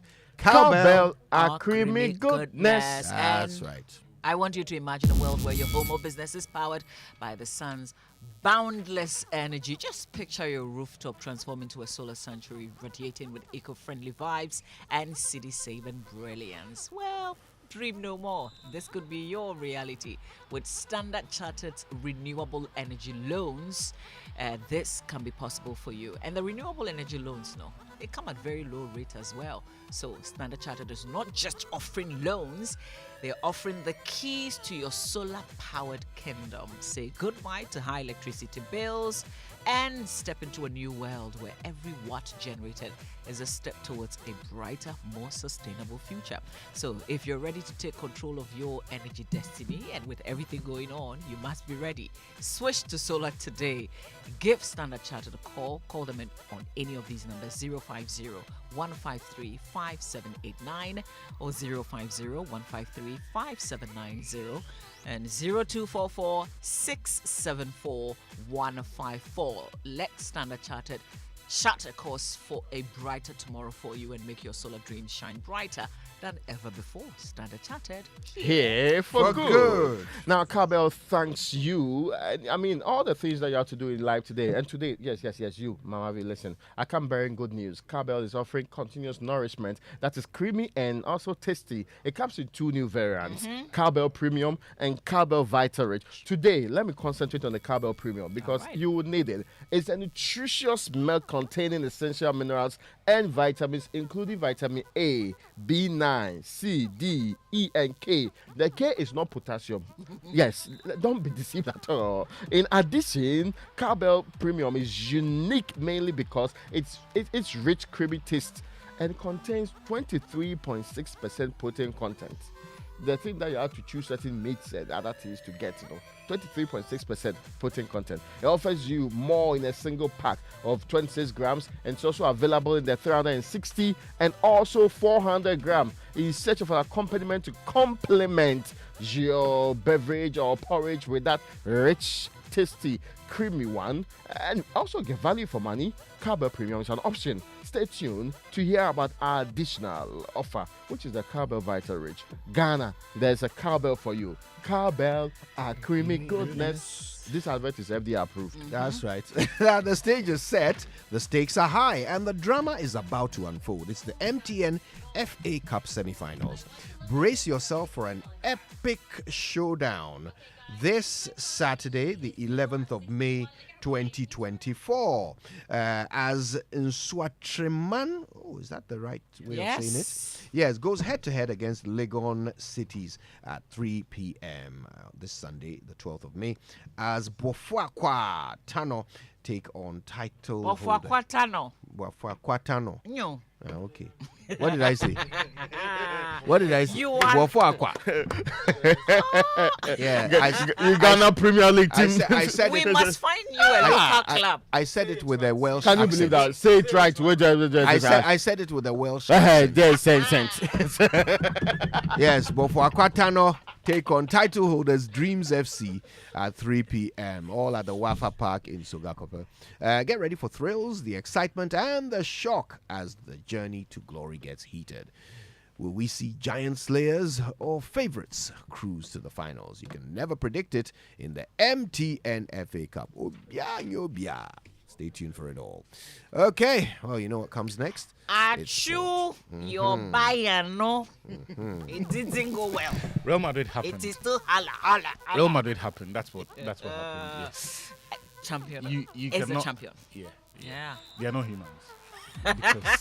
So now you've given up. No, because since that should affect normal people when they're under pressure. Madrid are immune to all of those. Yeah. So Dortmund, no. Do they stand a chance? They don't have a chance. Good morning and welcome to the Joy Sports Center with me, Victor Achutamaklu. In this bulletin, we look back on how Real Madrid's latest magical night in Europe ensured Bayern went home crying, Hertha win in Brecum, and everything significant in the world of sports. But on days like this, there is only one place to start from. Aja Tete, Osaikufuo. Try to look for Ado, and this should be the winner. This should be the winner. Ismail. 23 years ago, that happened at the Accra Sports Stadium, but things turned sour rather quickly in what has become a cautionary tale for hooliganism, or quite simply, the May 9th disaster. The GRA administration at the time instituted the Samokujete Commission to look into the matter. But what has been the impact of their report 23 years on? Safety and security expert at the Ghana Football Association, Julius Emuna, tells Joy Sports the early approach to crowd violence may have been problematic. Aja Tete, Osaikufuo. Try to look for Ado, and this should be the winner.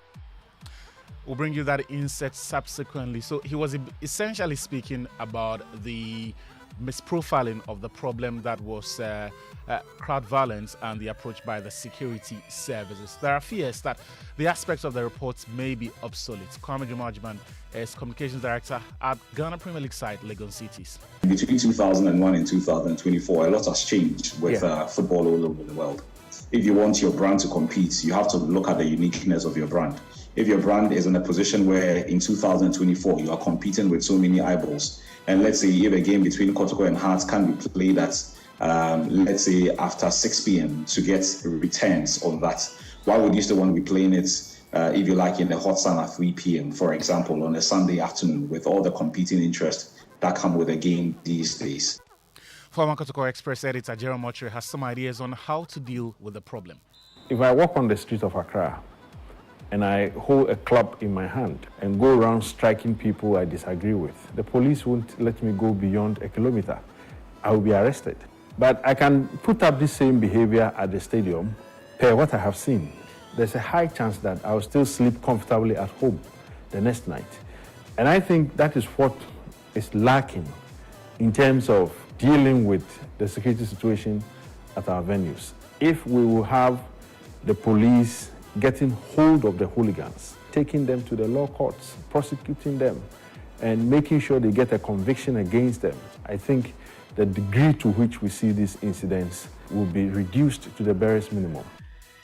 There's more on the mainline disaster and the impact or otherwise of the Samukujeto Commission's reports coming up in our subsequent bulletins. Now, speaking of the mainline disaster, one of the clubs involved, Accra VAT, yesterday rebounded to winning ways with a shock 3-0 win over Brecum Chelsea at the Golden City Park.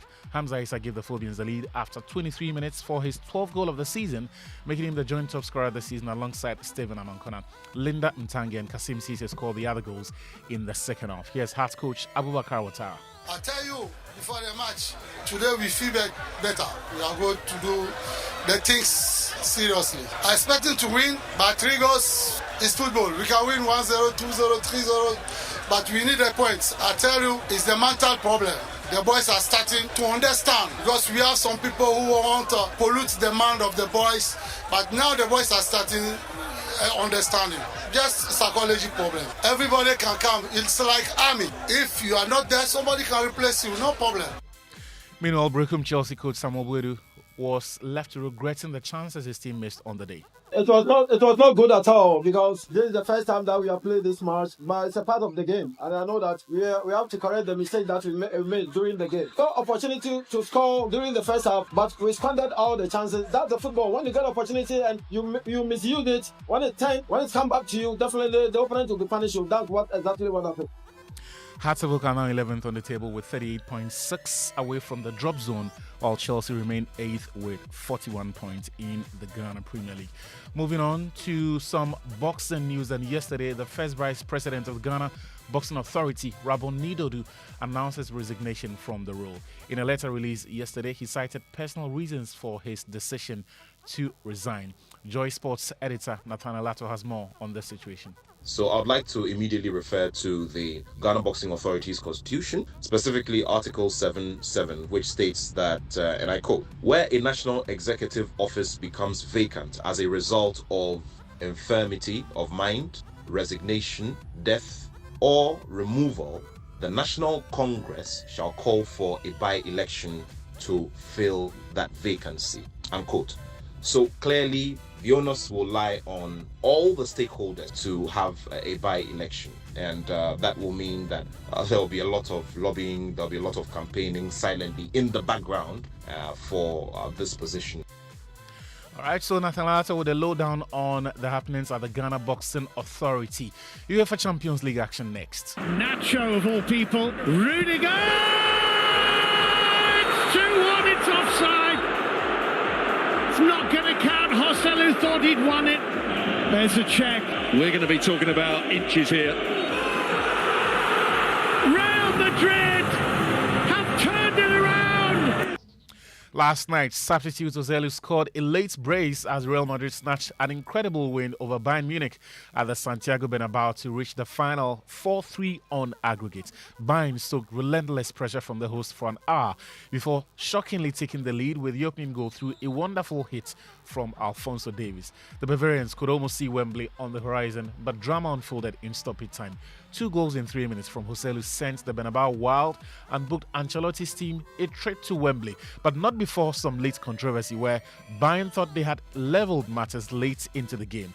The goal was ruled out for offside. Here's a furious Thomas Tuchel speaking after the game. The linesman said sorry, but that does not help on that kind of level to raise the flag in a decision like this, in a close decision in the last minute. And the referee as well. The referee does not have to whistle. He sees that we win the second ball. He sees that we get a shot away. To whistle is a very, very bad decision, and it's against the rules, and it's a bad decision from both of them. It's a disaster, but okay. Tough to swallow. Meanwhile, Madrid boss Carlo Ancelotti says it is normal that incident happened. Well, I think we played well. To be honest, we had the opportunity, good control of the game, and we had the strength to go up when they score. It happened again here.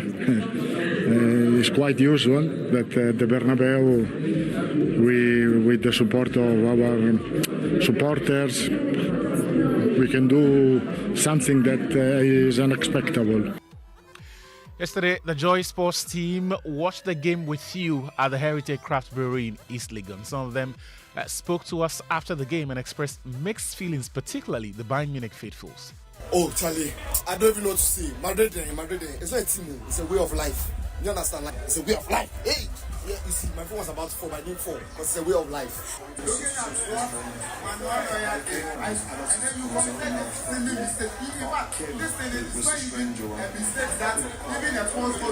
You know, this game was already a win from the beginning, but due to some circumstances, we underestimated Bayern. But at the end, it showed that we are still the gallants of the UCM. Abola 50! So the final of the UEFA Champions League has been decided, but that of the MTN FA Cup still is to be determined, and that will take place this weekend when the semi-final matches are cleared. That's why you need to brace yourself for an epic showdown on Saturday, May 11th, as Nswatraman United go head-to-head with Legon Cities at 3 p.m. on Sunday, and then on May 12, Bofokatano will take on Holders Dreams FC at 3 p.m. Both games will take place at the Wafa Park in Sugakope. Get ready for thrills, the excitement, and the shocks as the journey to glory gets heated this weekend. Will we see giant slayers or favorites cruise to the finals? You can never predict in the MTN FA Cup because Obian Yobia. So do well to pass by Sugakope and catch one of those two games later this weekend. And in the Joy Sports Center with me, Victor Wachutanaklu. All right, Afo. Akwesia. Yes, we have to just try and keep calm. I beg. It is painful, but you are who? I'm not in your corner. The Bayern sympathizers, no. All right, there's plenty of sports on myjoyonline.com. Just go to our website, click and enjoy. Social media messages here on the Super Morning Show, though, brought to you by EcoBank.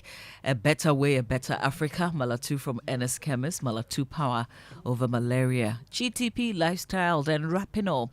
When the pain is too much to bear, grab Rapinol from Danex Iton PLC. Rapinol, the rapid pain reliever. Uncle White will join us after these. Across Africa, a new era has begun. Shifting our focus to a new horizon, connecting us with one purpose: to create and share opportunities to grow.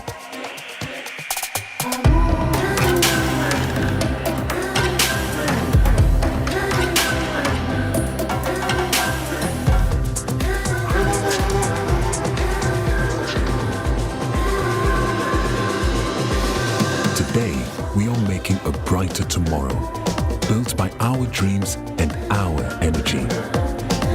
Across our continent, across the world, we are creating a better way to a better future. A Pan-African future, together. EcoBank, a better way, a better Africa. To that woman who is always on the go, always on her feet, we say Ayeko. Orca Deco has a special offer to celebrate them because mothers are priceless. Get 20% off all recliner chairs and sofa sets and big discounts on all home accessories. Let's celebrate our mothers in style. Visit Orca on Spintex Road and Accra Mall today. It's the 3i Africa Summit, where innovation, impact, and investment converge, where technology drives transformation. From the 13th to the 15th of May 2024, heads of state, central bank governors, thought leaders, innovators, investors, academics, and entrepreneurs will converge to unleash Africa's full potential. Discover the power of digital assets, explore the state of digital growth in Africa, and unveil lessons from Africa's central bank digital currency experiments. Engage in discussions on diversity in the creative arts and tech, financing Africa's SMEs and bridging the digital gender gap. Network with investors, pitch your ideas, and access funding at the 3i Africa Deal Room and Pitchfest. Join us at the Accra International Conference Center as we ignite a fintech revolution for Africa's financial future. Visit 3iafrica.com to register now. Wake up, good morning, good morning. All right, we're awake. So now we can cross over to Uncle Abel White, our favorite uncle, who's got food for thought today for us. Is brought to us by Riverman Productions. Be the difference. Uncle James.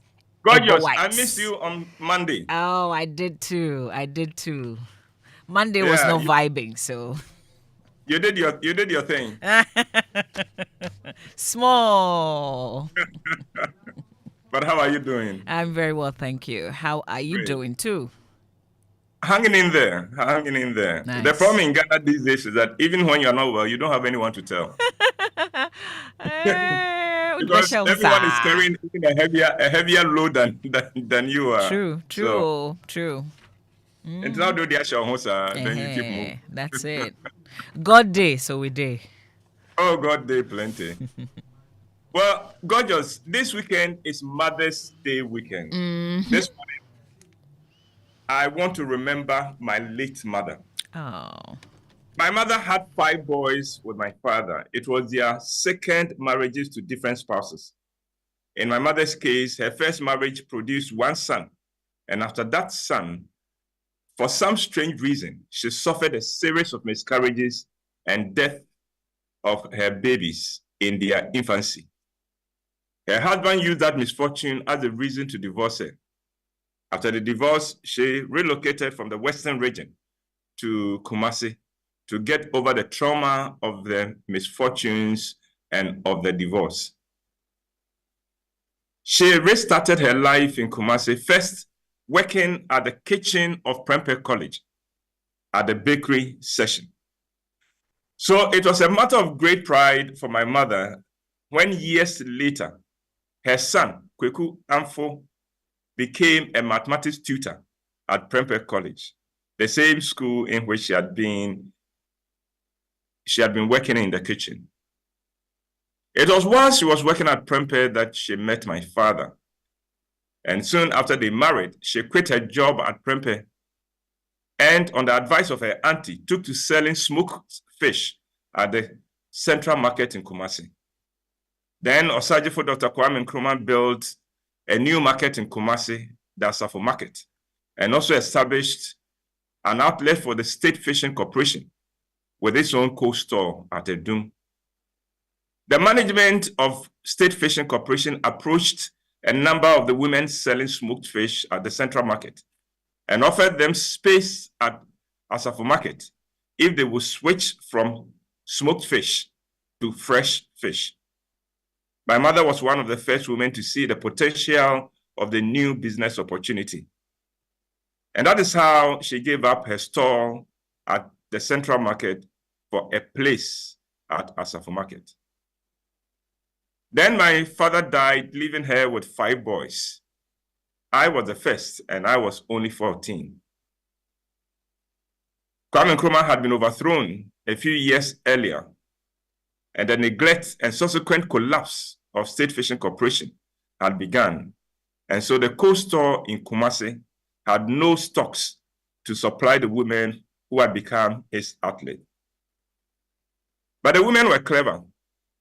At the time of the collapse of State Fishing Corporation, a private fishing company, Bankwaze, stepped into the vacuum created by the collapse of the corporation. Bankwaze had no interest in opening a co-store in Kumasi, So the women from Kumasi took to traveling to Tema to buy fish from Ankwazi. And that is the thing that impresses me the most about my mother's generation of women. If one business opportunity closed, they were quick to jump to another. They were hardworking, resourceful, and willing to do anything so their children would not go hungry. And so from the late 60s to the 90s, after the collapse of State Fishing Corporation, my mother and her colleagues traveled to Tema twice a week. They would travel through the night, arrive at Tema at daybreak, go to Mankwaze, transact their business, which took the whole day, repackage their purchases, and dispatch them by trucks to Kumasi. And then they would themselves travel through the night by bus to Kumasi, arrive at dawn, freshen up, and then get to the market by 6 a.m. to receive the trucks with their purchases for sale. My mother's generation worked hard. Remember, that was a generation of women that society did not think needed formal education. And so it was rare to meet any woman of my mother's age who was educated to any level. Now, there are two things about my mother's life I want to focus on.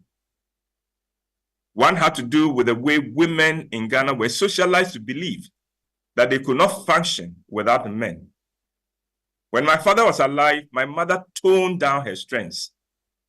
And when he died, she convinced herself that she could not raise her 5 boys by herself.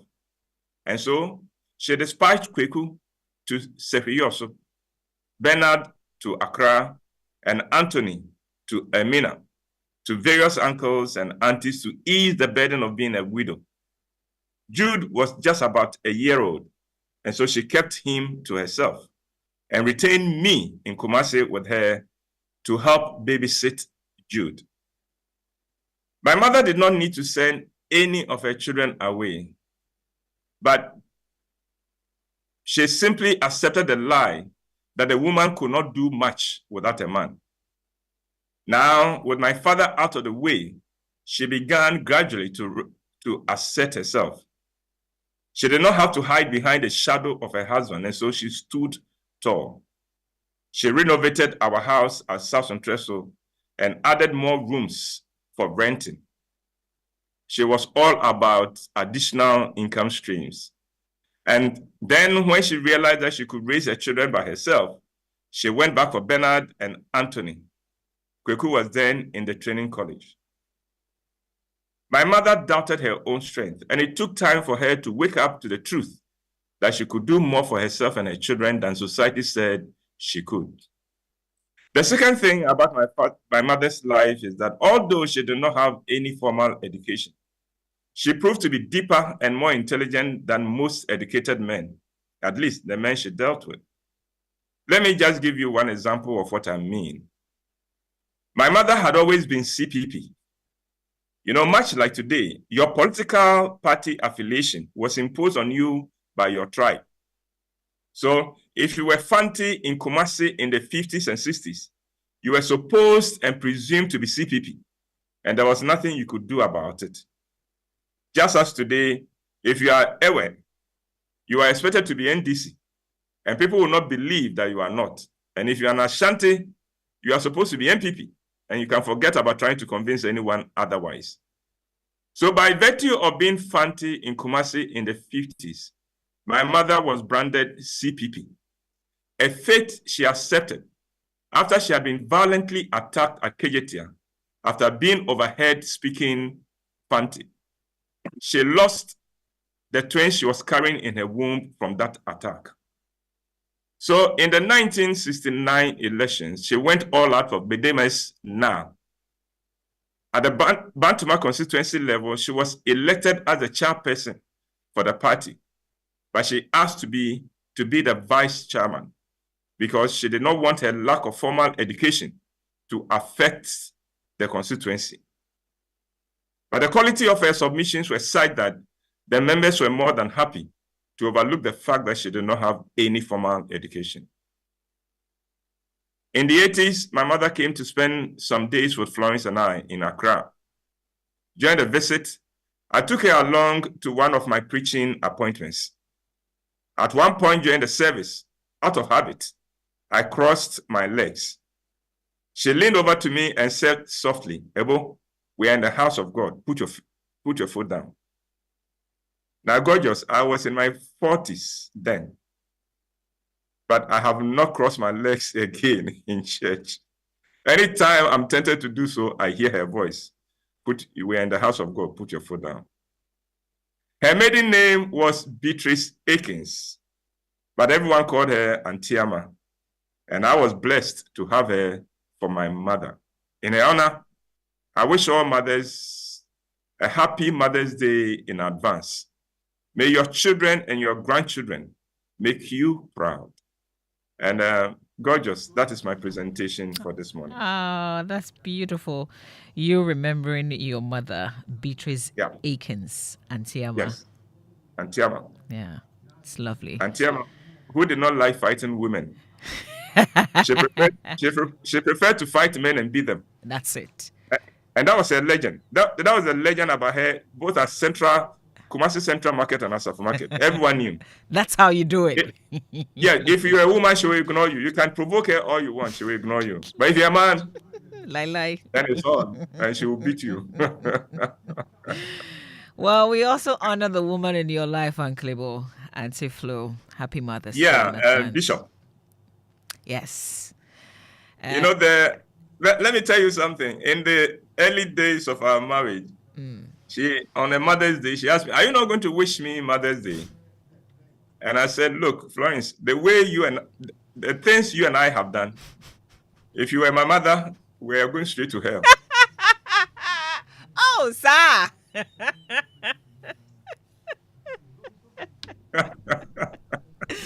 No way. I refuse to believe that. Yo, I hear you. Uncle Ebo, thank you so much for sharing Antiama with us this morning. Really appreciate it. I'll send you something to you for Mother's Day. Aww. That is for the mother that you are, and the great wife that you have been. Thank you. Thank you so much. To Papa Lawyer. Thank you, Uncle. Thank you so much. All right. You're welcome. Enjoy the weekend. All right. Enjoy it too. That's Uncle Ebo White, James Ebo White with Food for Thought today, brought to us by Riverman Productions. Be the difference. Uncle Ebo will join us again on Monday, God willing, for another Food for Thoughts. It's 2 minutes to the top of the hour. At 8, we'll bring you the Business Minutes. But before that, remember fraudsters are on the loose again, luring bank customers via phone calls, SMS, or emails and defrauding them. They always claim to be bank staff who are assisting you in your banking transactions. They usually sound so genuine that you could easily fall prey by giving out vital information on your bank account, debit or credit card, based on which they will defraud you. To stay safe, EcoBank says customers are advised never to share password, PIN, OTP, CVV, the 16-digit card number, or any other personal information with anyone, whether remotely or face-to-face. It does not matter how convincing, genuine, or professional the person may sound or the message may seem. Just avoid any emails or text messages that request you to click a link, and hang up on any caller who starts asking for your personal card or bank account details, and report any suspicious SMS, email, or phone call to the EcoBank contact center, and delete such messages at once. Always verify and websites before using your bank card for transactions, and call the EcoBank toll free on 0800 003 225 when in doubt or you feel insecure. Please protect yourself and protect your account.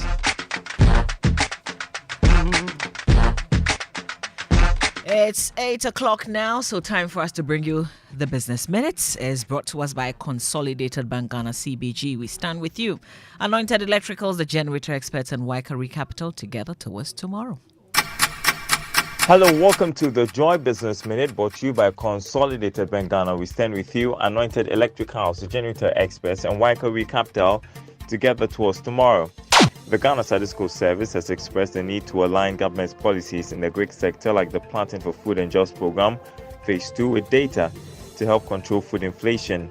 Inflation for the month of April 2024 saw a drop to 25% from the 25.8% recorded in March 2024. ABSA and Omnibisic offered the best interest rates to small businesses ending March this year, this according to the Bank of Ghana's annualized percentage rates. The Ghana Revenue Authority is challenging reports that the EVAT initiative is failing to mobilize enough taxes for the state, and fuselages made by Boeing's largest supplier regularly left the factory with serious defects, according to a former quality inspector at the firm. And that's the Joy Business Minute, brought to you by Consolidated Bank Ghana. We stand with you. Anointed Electricals, the generator experts, and Waika Recapital together towards tomorrow. Morning Show. Wake up. Good morning. Good morning. It's the most action-packed breakfast show in town. The hottest music, the best giveaways, the great interviews, and all the laughter and fun you can imagine. Don't miss the Super Morning Show on Joy 99.7 FM. It's the best breakfast show in town.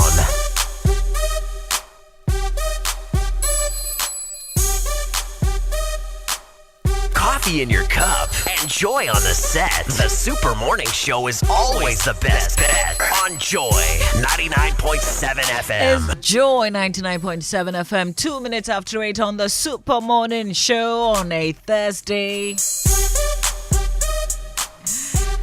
And of course, we brought you the Business Minutes a while ago. It's brought to you by Consolidated Bank Ghana, CBG. We stand with you. Anointed Electricals, the generator experts, and of course, Waika Recapital together towards tomorrow. Now, Anointed Electrical Engineering Services Limited is into the sales of ultra silent generators, the ones you need at home, which will not make your neighbors angry. From 5 kVA to 2500 kVA. They also undertake maintenance and repairs of all kinds of diesel generators. They also have in stock genuine spare parts for all kinds for various generators. Also, they do generator rentals. They are branches nationwide across the country. You can locate their latest branches in Amrahia, Frims Oil on the main Adentan Dodua Road. At East Legon, they are the Lagos Avenue Road opposite Tom Rick Hotel. At Tema, they are the Tema General Hospital Road, Community 9, just after the overhead. And in Kaswa, off the Weja Kaswa Road, near Simaf Cement Depot. And at Odoko, where the head office is, it's the Anointed One. We call it the number 77 Anointed House of the Odoko Malam Road. If you want to call them now to solve your power problems, 0243 480 334. Until the Doom CSA is finally over, it is in your interest to call this number immediately. 0243 480 334.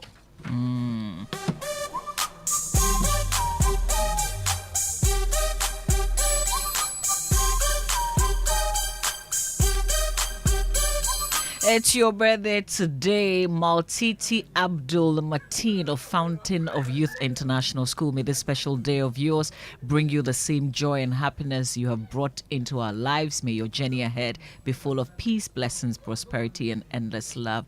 It's from your father, Alhaji Majid Bawa, Deputy Director General of the National Sports Authority. Maltiti, happy birthday to you. All right, we've got a big story to share with you today. And today, Ray, we're concerned about those multinational brands that keep exiting our country, Ghana. And we're wondering if anybody's paying attention, if they intend fixing it. Is a big worry, because what it means is people are losing jobs, because we know that they create a lot of jobs. The latest one, Glovo, the food delivery service. I'm just wondering how many dispatched riders who cannot do what they used to do, because today is what date again? Today's the 9th. Tomorrow they are done. Now, I'm equally concerned about the developments there. And I think that it is difficult to come by a properly paying job in the Republic of Ghana. Not only that, you've seen our unemployment figures, but what we tend to ignore is the underemployment figures. It always ranges between the 60s and the 70s. A percentage of our workforce that's underemployed.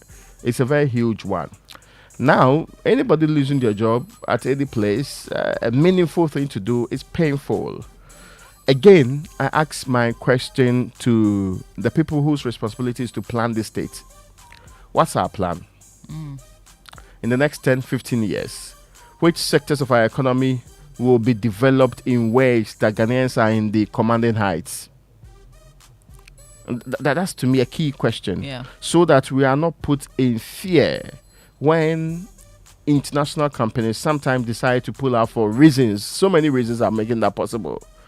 But the local companies, the made in Ghana institutions, what are we doing to make sure that they are striving to deliver and make Ghana the destination for others to equally come in? It is important to me because we can go around on this conversation. The most important part is that a Ghanaian economy is primarily for Ghanaians.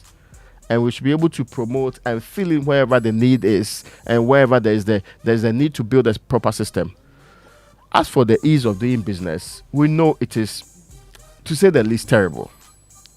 From registration of business through to getting the business off the tables, through taxation, through all the support that one will require, we sometimes think that the small things we provide for our people, including incentives, are so important that we have solved all the problems of businesses in the country.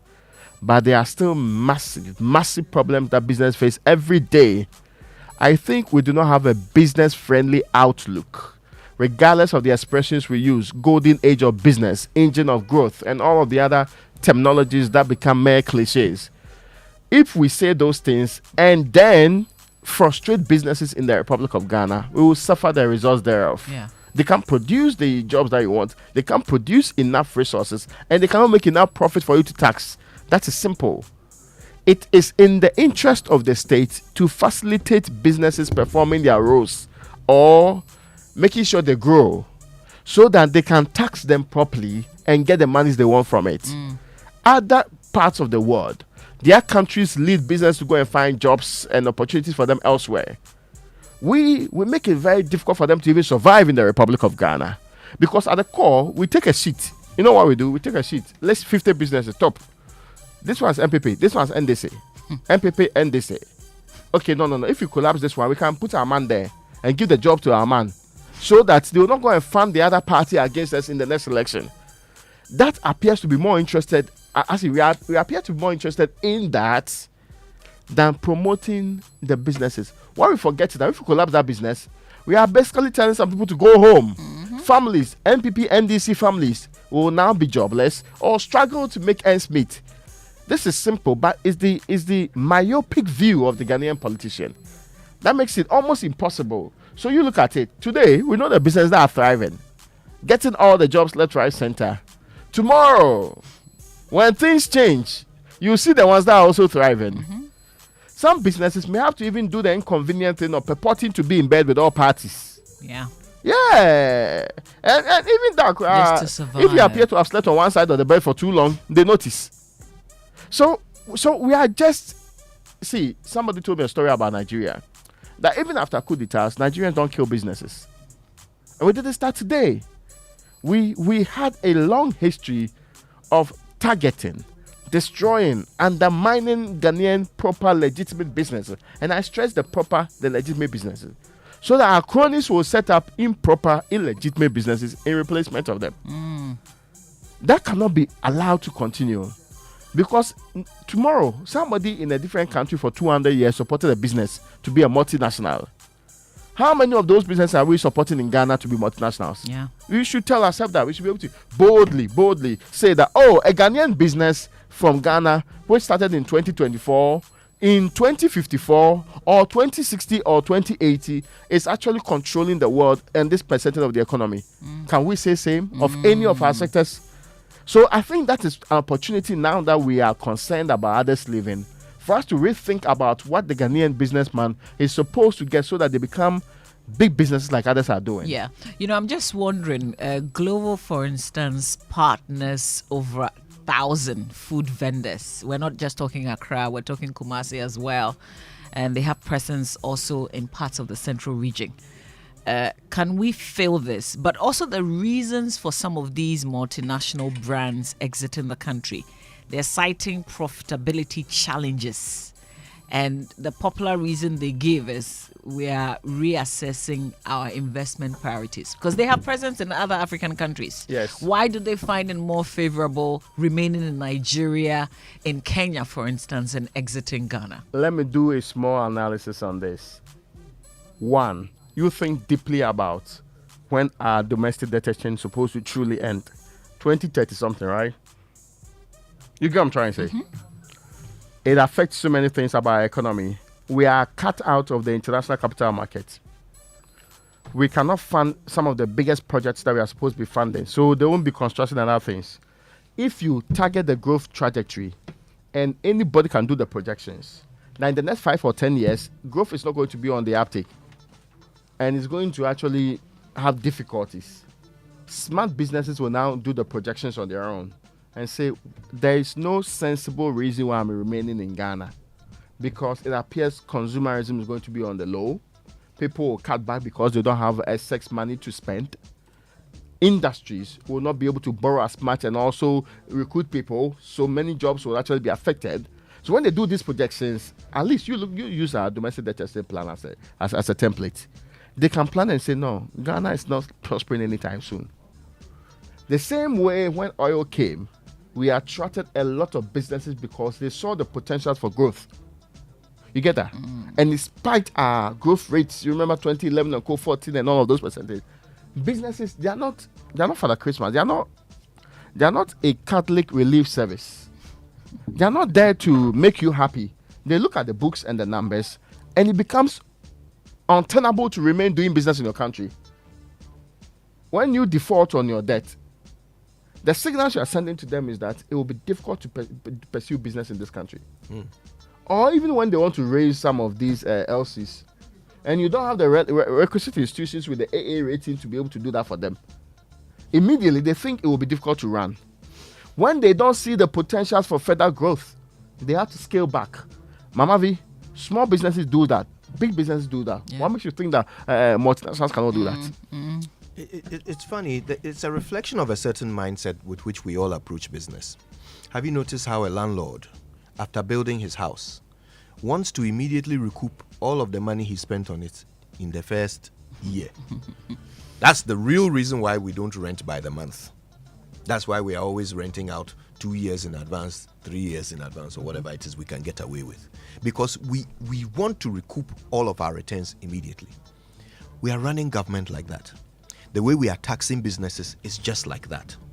Meanwhile, every example of a country that has transformed from poverty to wealth, all of those Asian tigers, China, all of them, they did it by allowing business to thrive.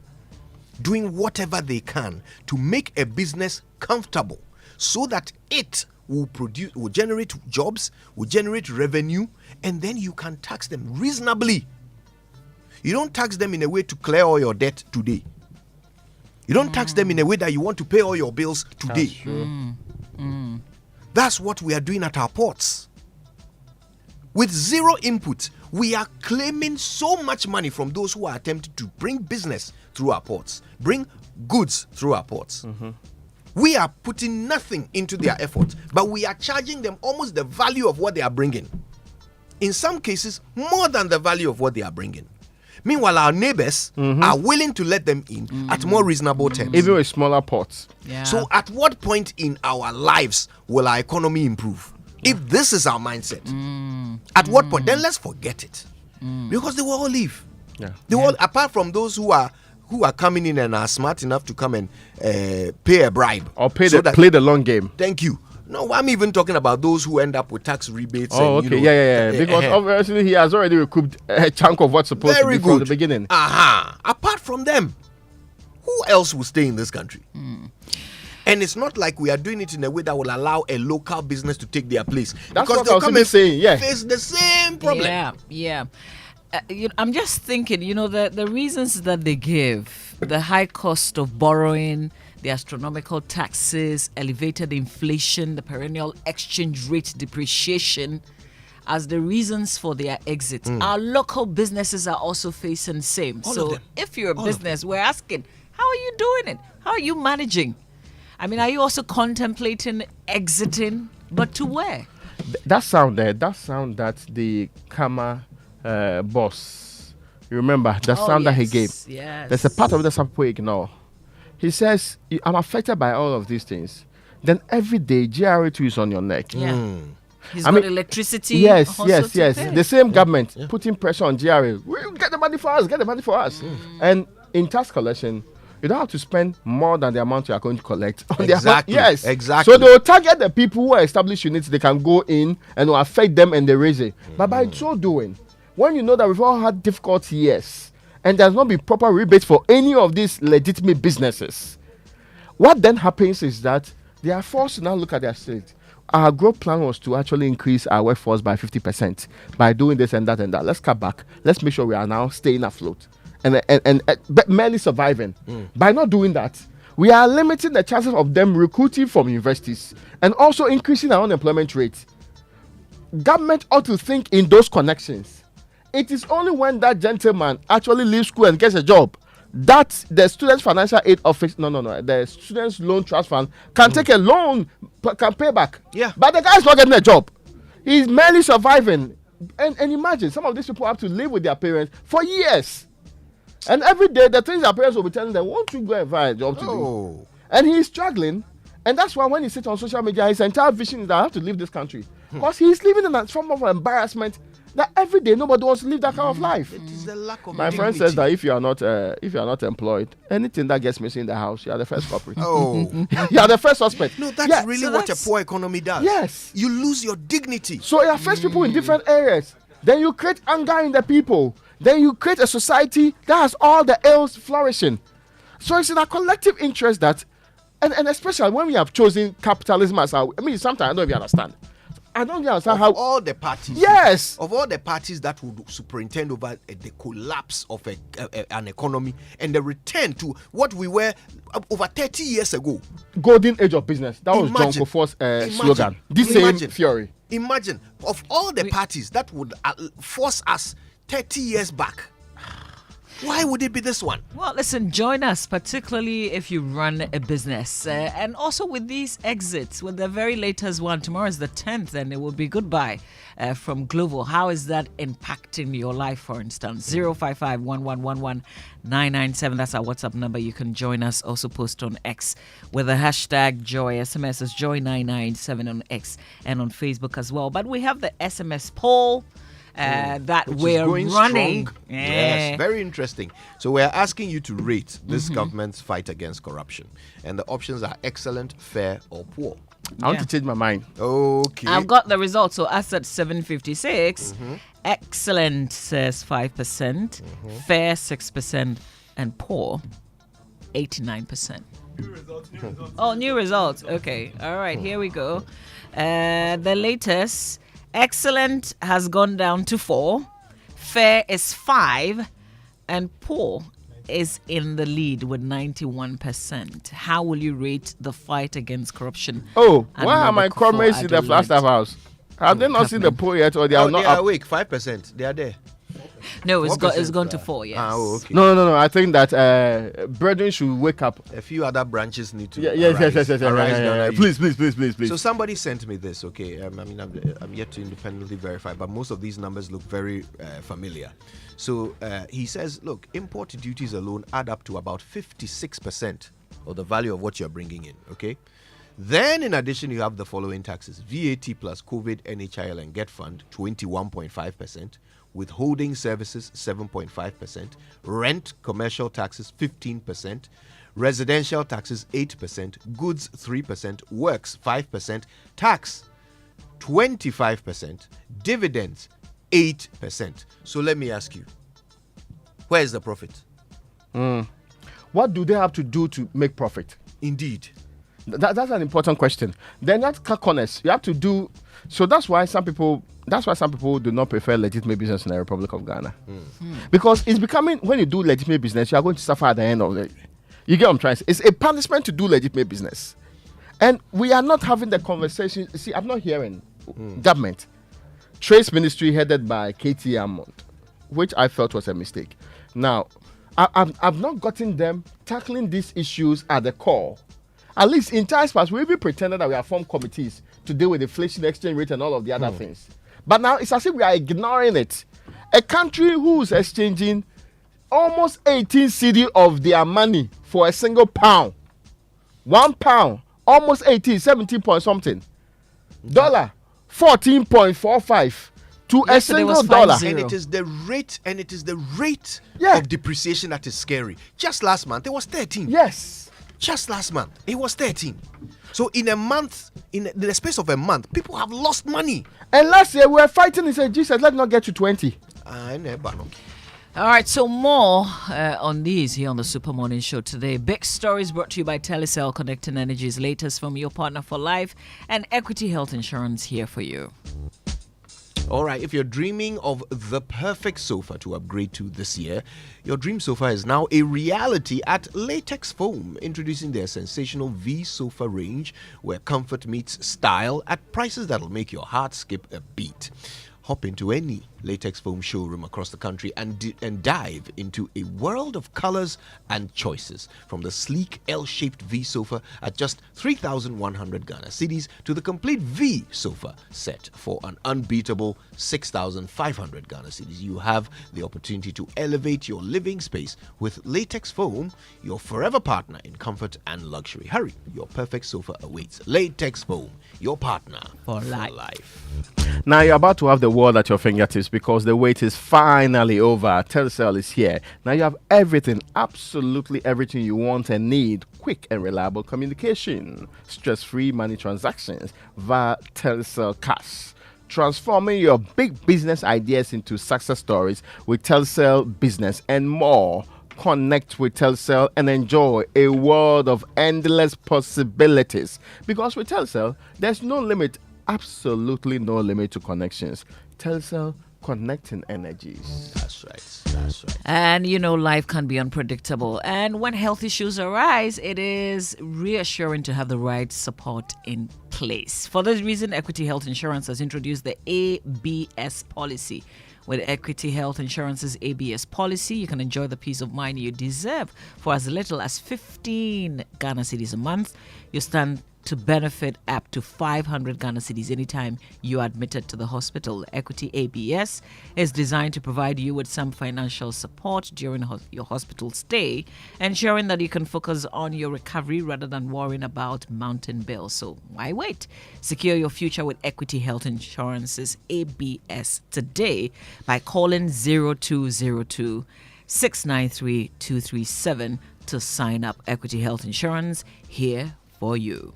All right, now guys, I need to put this out really quickly. One of our colleagues is currently stuck in traffic at East Legon Hills at Ajekoju. Okay, now what is happening there is actually, from his report, quite ridiculous. So this is a spot at which 3 lanes merge into one. Normally, people are very civilized about it. First come, first served, everybody goes through. Today, a police officer has decided to operate there. Now, what he's doing is that as soon as somebody changes lanes, he stops the car, and every car behind that car in that lane has to stop. So it is creating unprecedented traffic never seen before at this spot. So if you intend to drive through there, this is the current difficulty. Please, if the MTTD can be made aware of this, please get your act together and resolve this, because you are causing more harm than good. Normally at this time of the day, traffic is quite reasonable there. People are able to sort themselves out.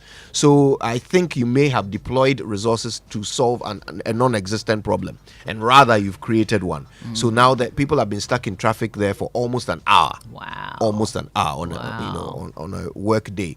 So please, let's see if we can fix that for them. Ajekoju,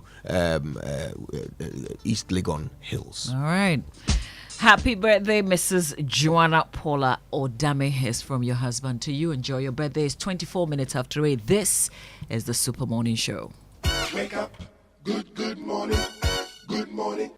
Yes, you. You listening to me on the radio. I know exactly what you need. And I go sort you out. But first, a quick introduction. Me be the connection man. I'll make things happen. Whether you be business, fashion, or the latest trend in town, I go connect you. I know when people connect, big things they happen. I am the plug to your plug. Anything you want, that's I go show you where options they line them up for you. You want download or you want stream? Link up. I got you. I conquer everywhere. From Circle to Kikitia. If you come out to Navrongo, Jiosu to Kita, Techima to Kumbungu. I'll be the link between you and the next big opportunity. It be me where I go connect you, make it happen. Oh, you want to know my name? I am Telecel. Switch to Telecel for the best value voice and data services and connect to the things that matter. Connecting dreams, connecting goals, connecting passions. Telecel, connecting energies. It's the 3i Africa Summit, where innovation, impact, and investment converge, where technology drives transformation. From the 13th to the 15th of May 2024, heads of state, central bank governors, thought leaders, innovators, investors, academics, and entrepreneurs will converge to unleash Africa's full potential. Discover the power of digital assets, explore the state of digital growth in Africa, and unveil lessons from Africa's central bank digital currency experiments. Engage in discussions on diversity in the creative arts and tech, financing Africa's SMEs, and bridging the digital gender gap. Network with investors, pitch your ideas, and access funding at the 3i Africa Deal Room and Pitchfest. Join us at the Accra International Conference Center as we ignite a fintech revolution for Africa's financial future. Visit 3iafrica.com to register now. GRA Capital. We are a multinational fund management company regulated by the Securities and Exchange Commission. Our aim is to help our customers thrive by enabling them to achieve their lifetime financial goals while investing their funds in ways that create a positive future for them, their families, and their businesses. In this way, we help them to create the best life. Speak to us today. Call us on 050-157-7546 or 050-157-7547. Visit www.GRAcapital.com. GRA Capital. Together towards tomorrow. Hey, Cashman. Yeah. Don't you know Nana has assembled all of us and you are here making calls? My generator is spoiled too. So I'm calling a renowned Ghanaian company with an excellent track record in the sales and repairs of generator sets in Accra to come and repair for me. Oh, is it Anointed Electricals? Yeah. Anointed Electricals deals in quality and genuine generators with high fuel efficiency. We also rent generators. They sell quality generators from 10 kVA to 2500 kVA. They have spare parts of other generators and can repair every 40 generator set even if you didn't buy from them. Look, now we don't have any electrical problem in Accra. Oh, how? Because Anointed Electricals is right here at East Legon, Lagos Avenue, opposite Tomric Hotel. And that's why Nana is calling us. Okay. Yes. If you want to buy a brand new generator or repair the old one, visit Anointed Electricals. Or if you are within Accra, call our hotline 0246 423 534 or call 0243 480 334. They have qualified and dedicated men on 24-hour after sales service. Then let's go and listen to Nana. Let's go. Gosh, after giving you the hint, won't you give me anything? Anointed, the generator experts. Wake up, have a great day, yeah, with nourishing cowbell premium milk and cowbell Vita Rich nourishment for you. There's a cowbell milk for you, for you, for you. Cowbell Vita Rich and cowbell premium. Introducing the new Cowbell Premium Milk, high in protein, and the new Cowbell Vita Rich, enriched with vitamin B9, both so creamy. Now there's a cowbell for you. Cowbell, a creamy goodness. This advert is FDA approved.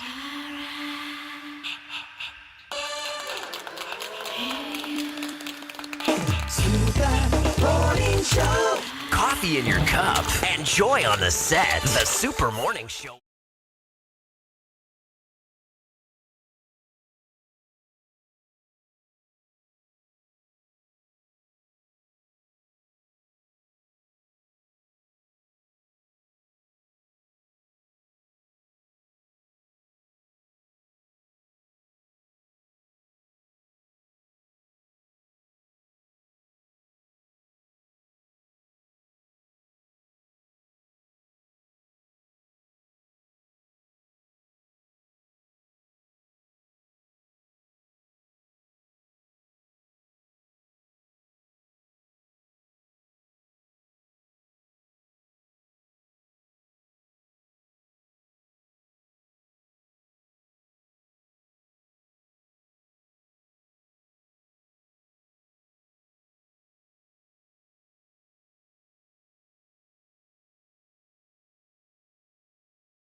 where technology drives transformation. From the 13th to the 15th of May 2024, heads of state, central bank governors, thought leaders, innovators, investors, academics, and entrepreneurs will converge to unleash Africa's full potential. Discover the power of digital assets, explore the state of digital growth in Africa, and unveil lessons from Africa's central bank digital currency experiments. Engage in discussions on diversity in the creative arts and tech, financing Africa's SMEs and bridging the digital gender gap.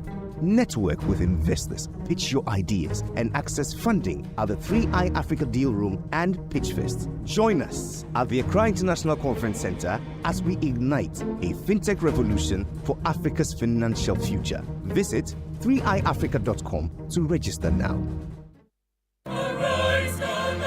Hello, Ghana. Are you tired of the same old political rhetoric? Do you believe it is time for a change that truly represents the voices of our youth, women, and children? I present to you Nana Kwame Bediako. He is a visionary leader with a passion for making our country better through innovative industrial revolution. Together, we can change the political narrative and create a government that truly represents the interest of all citizens. Join this journey to build a better and inclusive future for all by contributing to our Save Ghana Fund campaign. Your support, no matter the amount, is not just a donation. It is an investment in the shared desire for a more prosperous, equitable, and better nation. To donate, visit www.nkb.com.gh or dial *887 *2024 #. Thank you for your support. Hey, welcome back to work. Charlie, thanks, bro. Thanks, the bro. Malaria really knocked you down, eh? Charlie, no joke. Hey, fever, headache, vomiting, loss of appetite. I couldn't even eat my usual fufu. You and fufu? How we go do it? I hope you got tested before the malaria treatment. Oh, yes, I did. And thanks to Malatu, I kicked out malaria one time. Sharp. Anyway, sorry to ruin your excitement, but your boss asked of you. Okay. She says she has plenty work for you.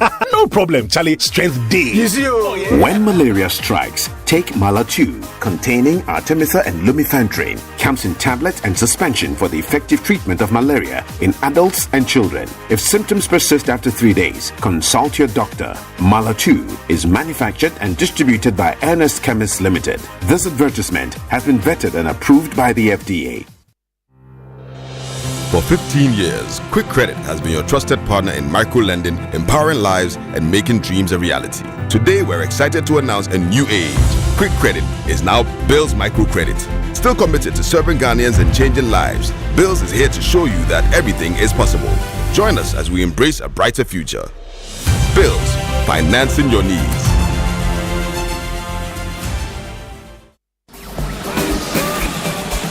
Ladies and gentlemen, fasten your seatbelts as Adansi Travels and Joy FM are about to take you on an adventure of a lifetime. Imagine yourself soaring high with your favorite drive time program in the heart of South Africa. Starting from the 3rd of June, join me, Lexus Bill, and the Drive Time team as we dive into the soul of South Africa. Starting at an exclusive promo rate of $1,390, you get to choose your adventure. Whether it's the urban pulse of Joburg or the thrilling Sun City, we've got you covered. But wait, there's more. Be part of history and join us at the Legends and Legacy Ball at the Santin Convention Center, celebrating the iconic Yvonne Chaka Chaka. Call Adansi Travels now on 0595 500 817 or visit www.adansitravels.com to secure your spot. Remember, it's more than a journey. It's an experience that will stay with you forever.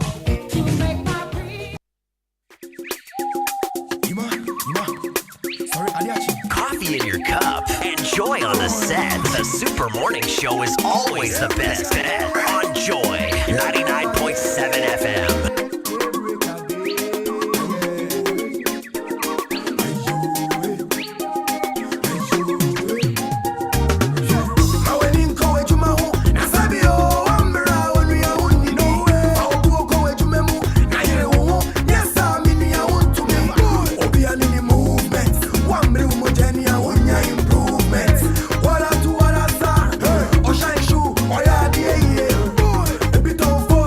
Coffee in your cup.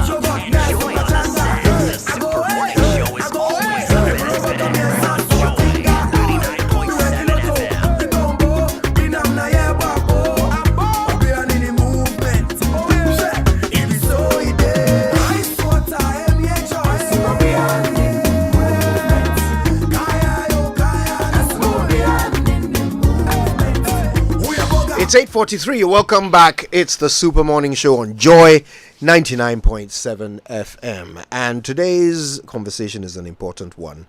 I mean, the exits by multinationals from our economy. It's increasing by the day. Glovo is the most recent company to announce that they are on their way out. And they're all talking about, concerns with the ease of doing business. Before Glovo, we saw Jumia exiting. Not so long ago, Nivea announced that they were bowing out of the Ghanaian economy. Game left in 2022. Unilever used to make Lipton here in Ghana. Not anymore. They've moved to Nigeria. And if you remember Dark and Lovely, well, now it's only a distant memory because they've gone.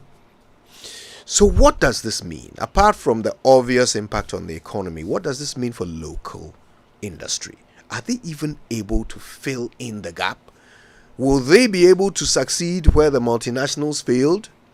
What's the reality of this, and how is it impacting our prospects for recovering from the slump that our economy has fallen into? Two people whose analysis and views will certainly help us answer these questions are Mark Bedu-Abuaje, the CEO of the Ghana National Chamber of Commerce and Industry. He's here with us in the studio. Mark, what a pleasure to have you. Good morning. Yeah, thanks for having me. Good morning. Good morning to your listeners. Indeed. And joining us over the phone is the Director of Daylex Finance, Ken Thompson. Ken, what a pleasure. Good morning, sir. Morning. How are you? I'm very well, thank you. I hope you're well. I'm fantastic. Yes. It's been a while since I saw you on your morning jog. My morning walk, yeah. All right. Okay. Let's get started. I want us to start macro and then zoom in on what it means for individual businesses. So if you don't mind, Uncle Ken, I'll start with you. So these companies are leaving. Now, depending on the size of the company and how many people they employed, we might be able to determine the impact it has on our economy. But looking wider, what impact does it have on our prospects as an investment destination? So, I know that I've read in the press the last few days that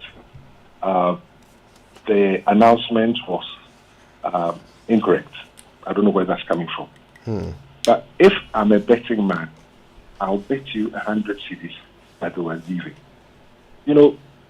I'm sure the directors at SGSSB are frothing at the mouth, and somebody is probably going to get a sack.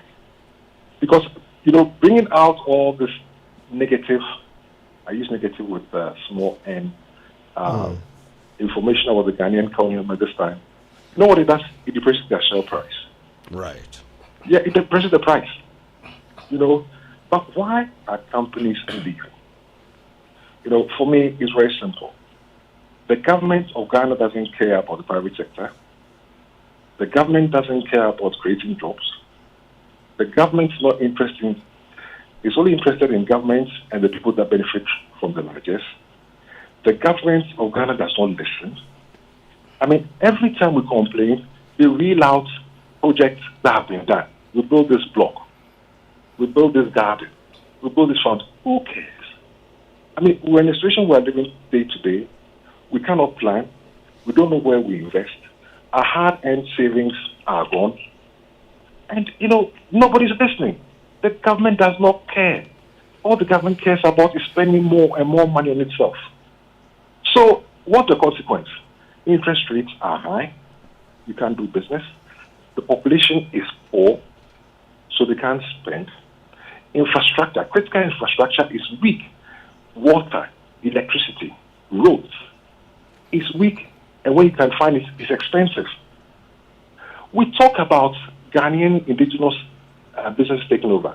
I mean, I'm all for indigenous businesses growing because, the only companies that will develop this country, and it's all over the world, are indigenous businesses.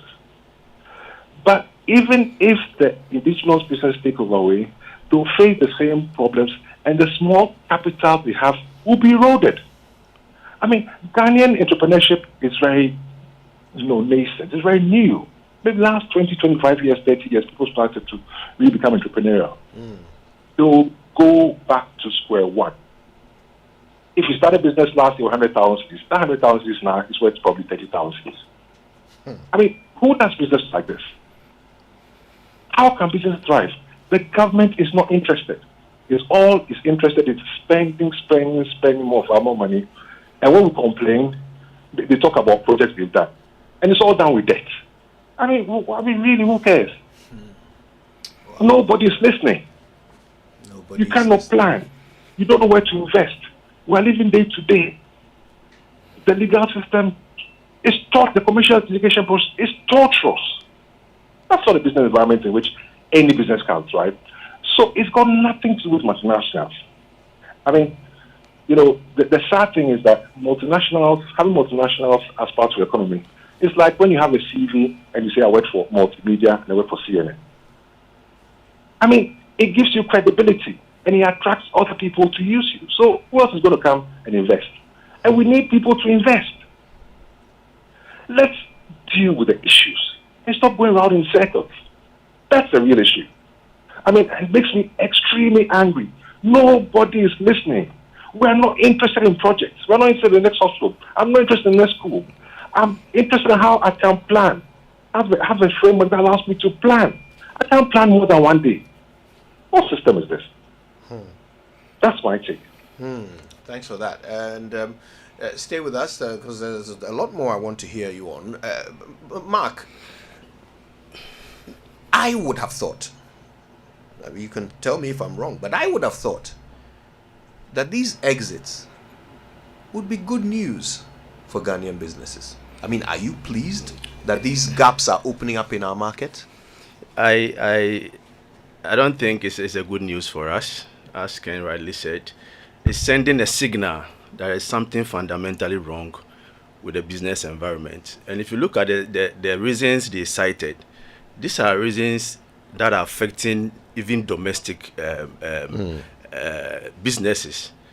Now, if you take, for instance, Jumia and also the Glovo, in a situation as we find ourselves with a high operational cost, high interest rate and the rest, you realize that the companies that will fall quickly and earlier are those with the smallest margin.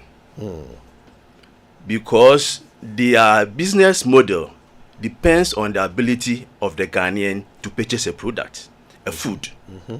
So if Ghanaians are not buying, it means Glovo, it means Jumia will not be there to distribute. And of course, Ghanaians are not buying because sales have gone down. The purchasing power has gone down. There is no money in the pocket of ordinary Ghanaians. The businesses that are supposed to operate, make profit, and take care of their employees so they can also buy are also collapsing. So, generally, sending a signal, it looks as if we are, if you have not lost it, losing our position as a favorable investment destination in West Africa. Because for those companies to leave, it means that the local businesses are suffering.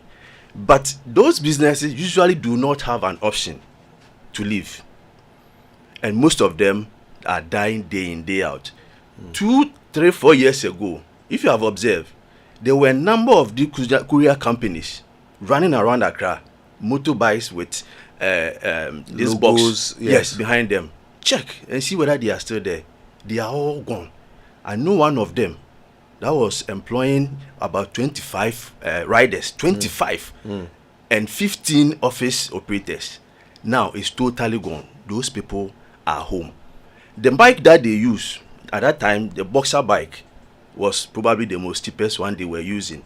It was 3,000, 4,000. Now it's 20,000 Ghana cedis. Oh. Yes, go and check. 20,000. And people are not buying, they are distributing. So you can't be in business under such circumstances. One of the key cost components of those companies is fuel. Check the price of fuel now. So their margin is very small.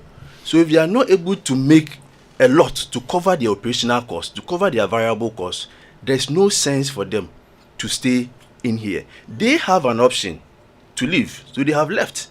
In fact, the other companies that are working is because they have invested hugely on fixed assets.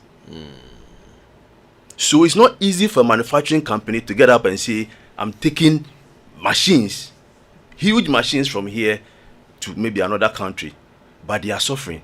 They are not producing as they are supposed to. They are underproducing. Given the opportunity, most of them will leave this country. Wow. So for me, it's not surprising. It's worrying and disturbing. But those who have followed the trend, the economic trend, and what is happening within the business sector, I don't think anybody should be surprised. It sounds to me like, even from the example you've given of the courier businesses that are falling, off the grid, it sounds to me like in many of these cases, the problem is not that there are no customers. We all need things delivered. The problem is the cost of doing business. Definitely. Wow. So it's not like these multinationals leaving is creating an opportunity for local businesses. No.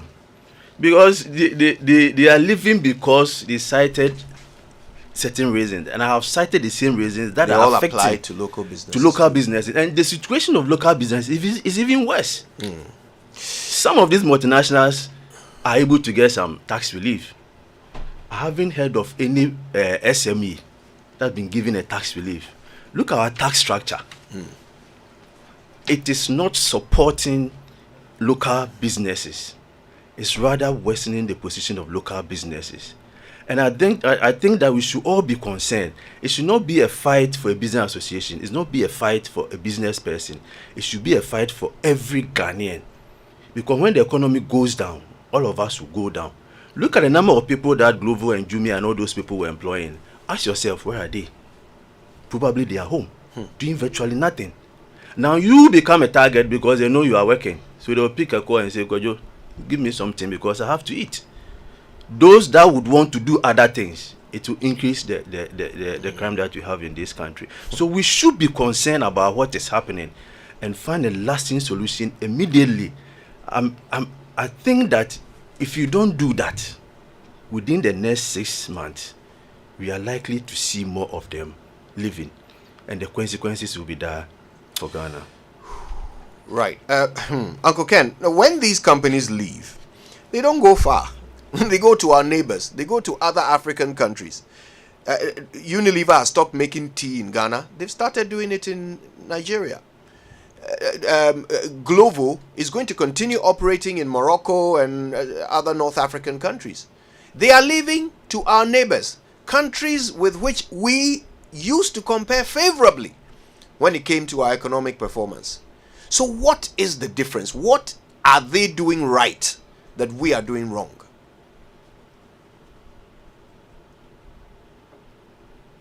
Do we have Uncle Ken on the line? I think we may have lost the connection to Uncle Ken. But look, the question remains the same, Mark. I'd love to hear your take on it. Yes, the environment has become very competitive. If you take the AFTA, for instance, it has opened the market for everybody, everywhere within Africa. So every country is looking out for opportunity to improve the business environment. And I guess they listen to the concerns of businesses. We have said this over and over for the past years, that businesses are suffering. A number of proposals and letters have been written to key stakeholders, those that are supposed to make changes. They are not listening. In fact, if you go to Cote d'Ivoire, that, as you say, we are comparing favorably with them, you see a significant change in their business environment. Interest rate is not as high as we have in this country.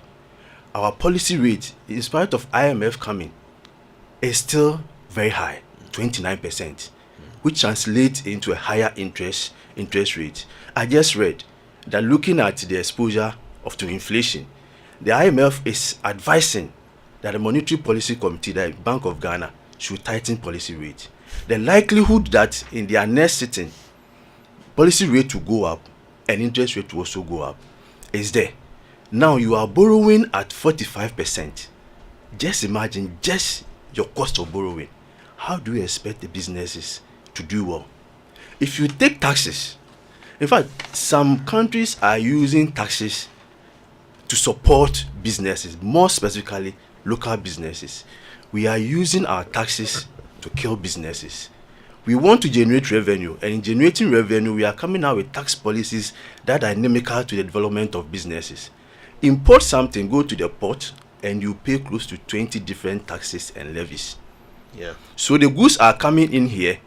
You bought it, let's say $1,000. By the time it gets to the market, you are paying more than $2,000 for that particular product. Recently, when the doomsaw started, we all complained that this doomsaw is not good for the business environment, because almost every business in Ghana is using electricity. Yeah. So the least we can do in the midst of all these difficulties of IMF is to ensure that we have adequate supply of electricity to these businesses. Now, businesses are underproducing because of this doomsaw. We were told it was a localized. It's as if by creating the right environment for businesses, they are doing businesses a favor. But it's a collaborative effort in developing our economy.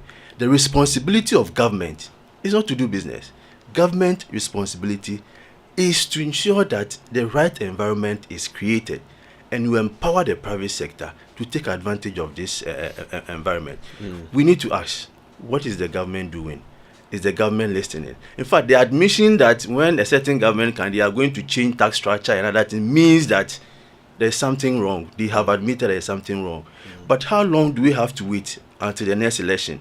I'm sure by the time the next election comes and somebody comes to power, a lot of businesses would have collapsed. So other countries are listening. In fact, the way we have opened up our economy and after, if you go to North Africa, the Moroccos and other things, their cost of operation is very low. They can come into our market and kill all the businesses that we have. So it's important that we listen to the concerns of businesses and put in place the necessary measures. I don't think it's too difficult for us to do that. If you just joined us, we're talking to Mark Bedu-Abuaji, CEO of Ghana National Chamber of Commerce and Industry, and Ken Thompson, Director of Dalex Finance. We lost Ken for a moment, but we're trying to reconnect with him. And we're talking about the exit of businesses from the Ghanaian economy and what it actually means and what we need to do to fix the problem. So, Mark, you say they are not listening. Who specifically have you been talking to? Which institutions and personalities in government has the Ghana National Chamber of Commerce and Industry been directly communicating with? Almost all the relevant ministries. In fact, when they were introducing the three taxes, we wrote to His Excellency the President that these taxes that they are introducing is likely to kill businesses. So we asked for an opportunity to meet with him and discuss and offer suggestions on ways that we can go around this. So government will have the revenue and still the taxes will be okay for businesses. It's over a year now. Nobody has called us to listen to us. We have spoken to the Minister of Finance on some of these issues. Our ministry is Ministry of Trade. And usually we run to them when we have challenges. We have spoken to them. There have been an assurances, but I don't think that is enough. They should take the necessary steps. In fact, when we started this IMF program at the beginning of the year, we realized things were improving. Inflation came down significantly, and we have some stability within the foreign exchange market. Within these 3 months, check what is happening. Inflation is going up. I mean, it came up just like the last count yesterday, but I'm sure that in the month of May, June, July, inflation will go up. Fuel prices have gone up. The cedi has depreciated. Inflation will go up. Even at the current level of 25%, inflation is extremely high. The Bank of Ghana target is a single digit of 8 plus or minus 2, maximum of 10. We are doing 25, so we have exceeded it by now by 15%. And we know the effect of inflation on businesses, on consumers, and how it impacts on the economy. Exchange rate from the beginning of the year to now, it has depreciated close to 15%. That is on the official, but if you go to the forex market, it's extremely high. It means that invariably you have lost 15% of your local currency. And one of the reasons why these foreign businesses will not stay long is that they invest in dollars because they are not Ghanaian-owned businesses. So after they've made their profit and revenue, the owners are outside the country. So they have to convert the CD, because their revenues are in CD, convert them into dollars. Now, it means you need more of the CDs to be able to get a dollar to be able to send to your country. You are also not getting the revenue. The cost of operation is also going up. So it will not make economic sense for any business to say that my operational, the revenue I'm getting is not able to cover for my operational cost. In fact, when you are able to cover your variable cost, that is where you have an excess to pay for your fixed cost. But you are not able to cover your variable cost. So you don't even have an excess to pay for your fixed cost. And for those services industries, most of the time their fixed cost is very small. They can just pick their bag and go. So most of the those in the service sector will leave. So all the stakeholders that are supposed to listen and do something about the current hostile economic and business environment, we have reached out to them. Day in, day out, through our advocacy, the chamber, we have spoken about these things on your platform and other platform. And I'm sure that they have all heard our voice. And I was expecting that at least they will call to say that we have heard you and this is what we are doing immediately to be able to reverse the current situation.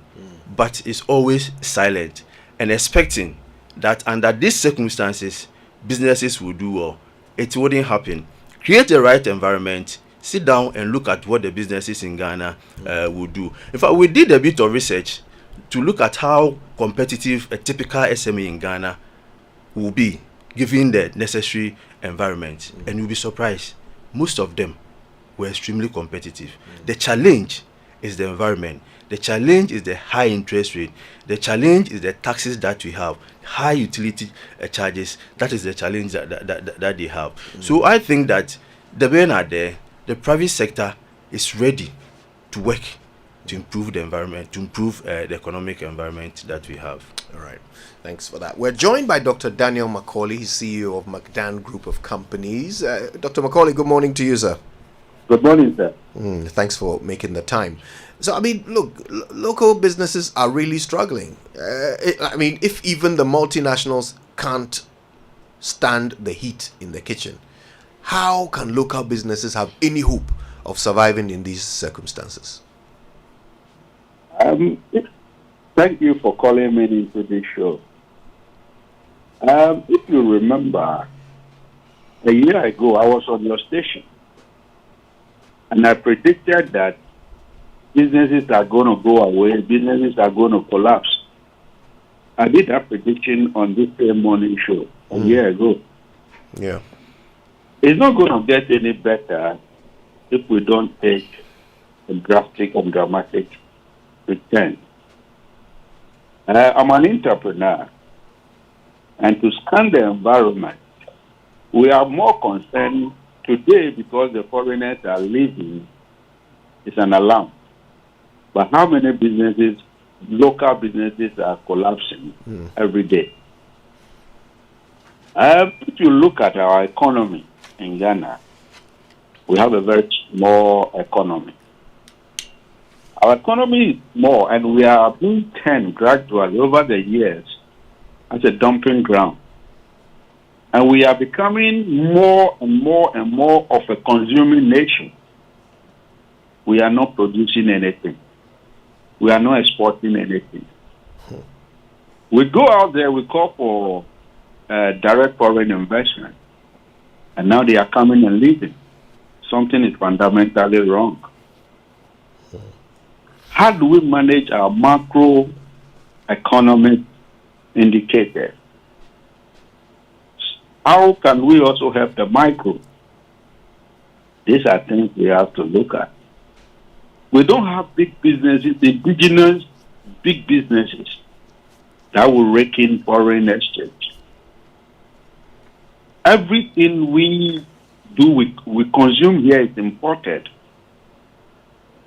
Even when it comes to food, we are not we can't sustain our food industry. Go to the market. These are little things that build economies. Those who are fighting wars across Ghana, their JSS students are building drones. They have food. Their great industry can live for the next 2-3 years if they close the whole country. So, being in an economy like this, a small economy like this, where you can't even get a bank. Let's say Societe Generale is living. Who are the big businesses here that they will support financially? How many businesses can pay 45% interest on loan? Meanwhile, the capitalization of a whole bank is less than $100 million. Yeah. How can the bank support businesses? So who is looking at the economy? Mention one big boy in Ghana, a big business in Ghana. We don't have it. We are all struggling. We will continue to complain and complain and complain if we don't make deliberate effort to build 5 strong businesses. Just 5. Well, an entrepreneur is employing to go to his business. He had employed about 100,000 people, 50,000 people, 200,000 people. That's what we have to be looking at. And there must be a deliberate effort. We're talking about security issues. You get out there, there are so much unemployment, and these affect businesses. So if you ask me, we need to look at some of this practically. The taxes are not helping businesses. But it's not only the taxes. So the government should make policies. The government policies to be able to work for businesses while we, the entrepreneur, build a nation. How do we build a nation? It is our job to build a nation. Help us with where we are now. It's a bit frustrating when I'm talking about some of these things because I'm living it every day. What policies in terms of taxation? It goes one way, it comes another way. They take with one left hand, they give with another right hand. But the question we have to ask ourselves, we are having a very small economy. No big business can survive here. One last thing. We have to start producing to export. We have to make deliberate effort to produce to export. We have to take advantage of the continental free trade. If we don't take advantage of the continental free trade, other countries will take that advantage and will be a dumping ground. They'll produce and ship to us. So we have to go down. Those working on the policy papers should start to talk to indigenous businessmen, entrepreneurs, to understand what is going on the ground. Right on the price of 10K or 5 cedis reducing. Before I take 1 KK, now I'm taking 2 KK. Go to the market. 4 pieces of garden eggs is 10 Ghana. Wow. These are the real issues. 4 pieces of garden eggs is 10 Ghana. So what exactly is the government doing wrong? I think we have a small economy. I can say, we have to look at the taxes. The government has to look at our great industry, anything that directly affects the the citizens, the indigents, direct. Look, I heard my colleague talking about the doomstone. When we have government cannot control it, the fundamentals was very wrong. Ghana is powered on generators. How long can we continue powering Ghana on generators? It won't work. And we cannot play politics with it. We should stop the politics and look at the real issue and go to the ground and deal with the issues. You are powering Ghana with crude oil. And the crude oil you are using dollars to buy. And as of yesterday, the dollar was 12.7 to the cedi, to the dollar. How do you use this amount to buy crude oil every day to power your electricity? Till we move away, till we have a consensual, take a consensual decision and look at building the nation and stop playing politics with some of these things, we will see better tomorrow. If not, business will continue collapsing, as I predicted last year. Yeah. It's going to go worse. It won't get any better. Mark, let me bring you in. Dr. Macaulay mentioned that we need to start producing things for export. I mean, as a country, that is how we demonstrate our value to the world. What is the world buying from us? Now, let me ask this. When government officials are traveling to these other countries for all kinds of meetings and summits and conferences, do they go along with any of your members so that you can go and explore foreign markets and meet potential customers and so forth and see about how you can also sell to the world? Well, there have been instances where we've been part of the delegation to some of these countries, but as a chamber, one of our key responsibilities is also to organize our members to go and look for investment outside and also invite investors into the country. But it's something that we have been doing. In fact, the government side of it, that responsibility lies with GIPC. But we collaborate with them. We've been to a number of such programs with them. But it goes beyond that.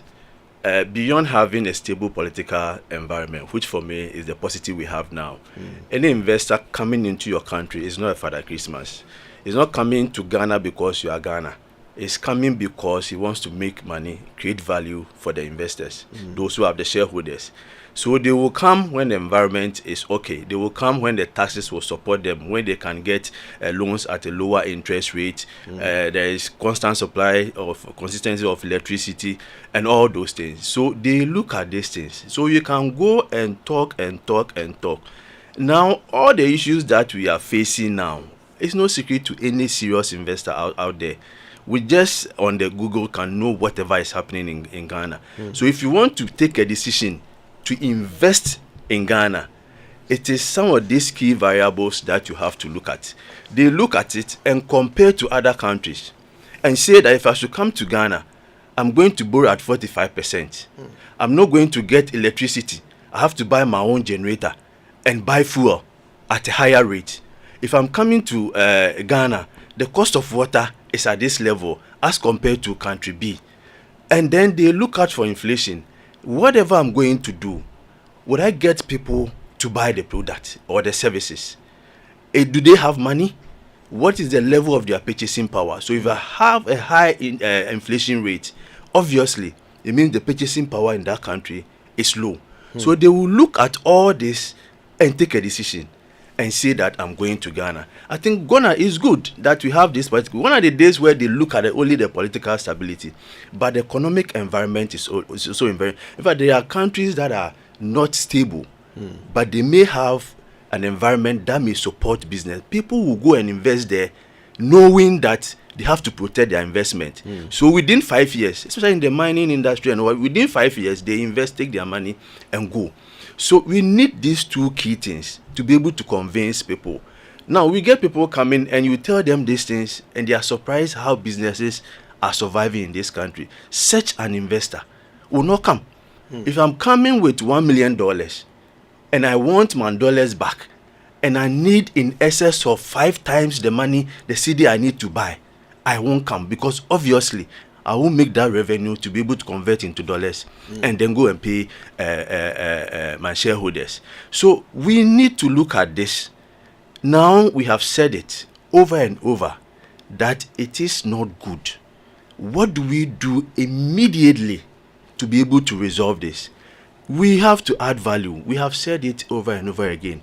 But we are also exporting a lot. Because if you look at our trade balance on the balance of payment account, for the past 3 years, we have had positive trade balance, which means that we have exported more than we have imported. But the challenge is that the dollar, the hard cash, is not coming. It's the responsibility of the central bank. Look at the balance of payment account. The difficulty is the fact that a lot of investors are taking their money away. The short term, because of the challenge, the high inflation, because of the depreciation. So if I feel that I invest in America and I have a stable currency and my money will be safe, I will, even though I may lose immediately if I'm converting the CD into dollar, it is important that I cut down my cost, take my money and go. It's the main reason why in the short run the CD is depreciating immediately. Right. If you're able to resolve that and build the confidence that you have a strong economy, that we are protecting your currency, I think people will not take their money, and that will have the negative impact on the CD. So as for going out, we do that. Just last month, we organized about 20 business people in Ghana to Spain to go and look for investment. They had good discussions. But when I was told that people were asking this question that we are also asking, what is happening in Ghana? Why this high interest rate? So we are doing what we have to do. The government will also have to do its part to ensure that we moved Ghana forward. Dr. Macaulay, you made an important call. You said that the government should be deliberate about creating big businesses, at least 5 big businesses to employ thousands and thousands of Ghanaians. Now, we are currently in an IMF program. This government can't even pay its bills. You know, it's dipping its hands into people's investments just to keep government running. Are they really in a position to do what they have to build 5 big businesses? Can they do it? You know, when the government had to build business, you want the government to give an entrepreneur money. The right businessmen don't go to government, give me money, let me build a business. No. There are a lot of businesses out there that need support. If you look at some of the business going wrong, they need attention. Just attention. We, the businessmen, have all the solutions for government. We need the right policies to govern and support our business. We need the right security to help us support our business. We need the right interest rate, as the the chamber president is talking about.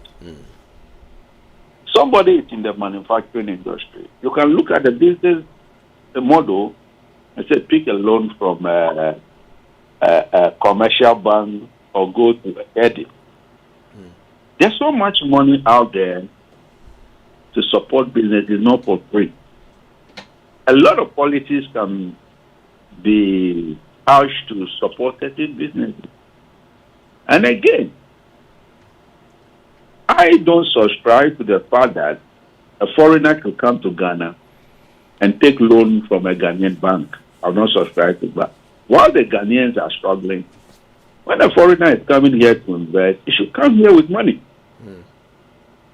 While the local bank supports the indigenous business. I run through a lot of businesses in this country.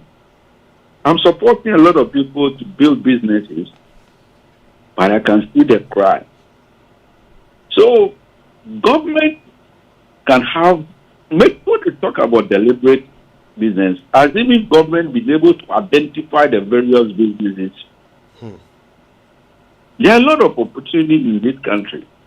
I can tell you for a fact, there's no better place to do business like Ghana. If the government will drop down and look at the businesses and see how to build it. Look, it is our job to support any business to make the economy better. Entrepreneurs, we don't sleep. We find solutions. To any entrepreneur that will work with empty hands to government and say, give me money to build my business, that is not the right way to go about it. The politicians should get closer to businesses. When I say this, I always have a problem. The politicians are sitting too far. There must be a deck that should put intelligent decks to see what businesses are thriving. Well, at the end of the day, we have to pay our taxes to help the country grow. So if government come closer to help, the country will grow by the businessmen. You go to places like that. We are living in Ghana. We don't control, no Ghanaian business control in any sector. If you go to the banking, I've been saying this every day and I'll continue saying it. If you go to the banking industry, it's controlled by Nigerians and South Africans. The telecom industry is controlled by British and South Africans. The mining industry is controlled by South Africans and Australians. The Australians and Canadians. Even trade, ordinary trade, supermarket, is controlled by Indians and Lebanese. What is wrong? Why can't indigenous control something? Maybe the only industry is being controlled by indigenous in this country, by God's grace and the God factor, is the salt industry. That's the only industry that is controlled here by an indigenous. What do we do for us to take the mandate up? Government can play a big role. It's not difficult. We have the solution. We have the solution. Yeah. I want to say a big thank you to Dr. Daniel Macaulay, CEO of McDan Group of Companies, to Mr. Mark Bidu Abwaje, CEO of the Ghana National Chamber of Commerce and Industry, and earlier we heard from Ken Thompson, Director of Dalex Finance. We thank you all for your very insightful contributions to this important conversation. God bless you all. We have to continue. This has to become the beginning of a series of conversations because, I mean, if we don't do it, nobody will. But attention needs to be drawn to the gaping hole that we are leaving in the process of rebuilding our economy. We have to take control before it's too late. So thank you. We will continue this conversation. Let's take some messages from our partners. We're back after these. There's someone who's always been there for you through the good times and the tough times. The one who makes everything feel just a little better with a hug, a word of advice, a comforting meal, or just her company. It's your mother, the one who shapes your life in ways you often don't even realize. At Joy FM, we believe that Mother's Day is the perfect time to give back some of the love she's given to you. That's why we're inviting you to share your stories of gratitude in our Thank You Mommy promo this Mother's Day. In a few words, tell us about the sacrifices she's made, the care she's provided, and the moments that have made her so special to you. From the 1st of May to the 12th of May 2024, submit your entries via WhatsApp to 055-969-1797 with the hashtag #ThankYouMother, celebrating the woman who's done so much for you. Let's come together to honor our mothers, those irreplaceable pillars of strength and love. Join us in making this Mother's Day a time to remember. Thank You Mommy is powered by Joy FM and sponsored by Woodine, the creator. Mama, you know I love you. Imagine going to your favorite wache joint and Amalia tells you, Boss, wale is finished, curry is finished, and shit or cry is finished. So that thing can pain. Now compare that feeling to having everything you want on your wache with le, gari, and plenty shito peche like that. Just like that soche wache, that's exactly what Akwaba Magic gives you. Enjoy rich Ghanaian stories like the second season of the legendary Inspector Bediako, the captivating Madame, and so much more on DSTV channel 150 and GoTV channel 102. Akwaba Magic dear, enjoyment and kazankasa. Now available on DSTV Access and GoTV Plus. Akwaba Magic, Ghana's most loved storyteller. There is time for everything, including exclusive breastfeeding by mothers, which starts within the first 30 minutes baby is born till the time the child is 6 months old. Grandma, Grandpa, husbands, let's all come on board Good Life and insist that our child takes only breast milk for the first 6 months. No food, no water, no gripe water. Breast milk has all the nutrients the child needs to grow strong and healthy. So I ask, how is your good life? Remember that exclusive breastfeeding for 6 months is best for baby, and good growth starts with right nutrition at birth. Good Life, live it well. It's an everyday thing. Good Life from Ghana Health Service and partners with support from USAID.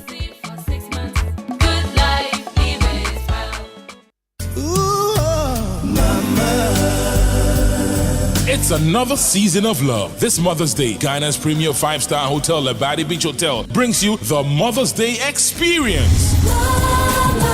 Treat Mama the family to the best barbecue lunch in the cozy Akwaba restaurant on Sunday, 12 May 2024, with entertainment by Jazz and more. Our ever-smiling hostesses will make you feel very special. For her wellness and relaxation, buy your mom our spa gift voucher made with love, with full body aromatherapy massage and classic pedicure at a cool price. It's Mother's Day special. Let's celebrate your mom at Lebadi Beach Hotel, for she deserves it. For enquiries and reservations, please call 0302-772-501 or 0540-109995. Happy Mother's Day. I love you, Mama. Sweet mother, I no go forget you for the suffer way you suffer for me. Usually, we get special treatment only on our birthday. But imagine getting a special package every single day. That's what AT's Daily Deals gives you. You get unique voice and data deals exclusive to you. What's even better is it's affordable, reliable, and available. Start experiencing AT's Daily Deals. Dial *533# today and every single day. When you do, you'll unlock exclusive data and voice packages valid for 24 hours. Come on, people, jump on the AT Daily Deals train. When you're with dealer now. Dial *533# now and access awesome data and voice deals only from AT. Life is simple.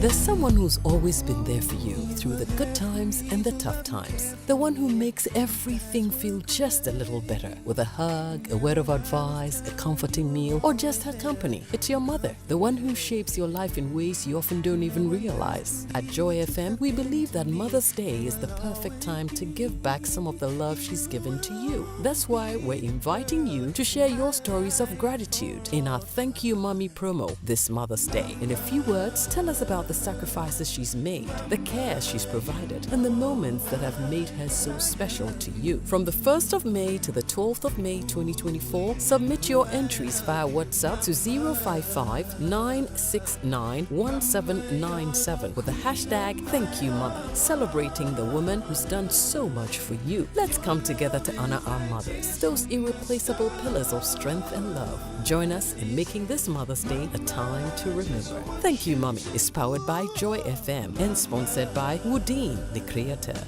Mama, you know I love you. Think about it. You can either go out to watch one game at your local and pay for the bumpy, stuffy ride there. Then the food.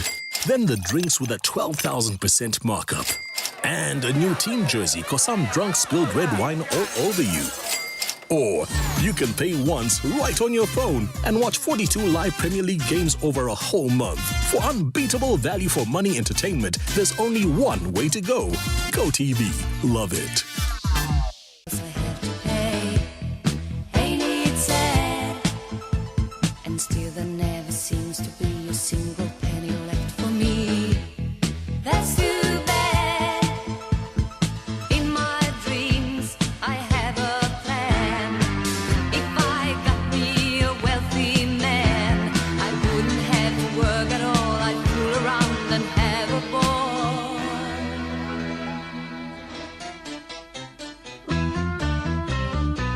Money, money, money, must be funny.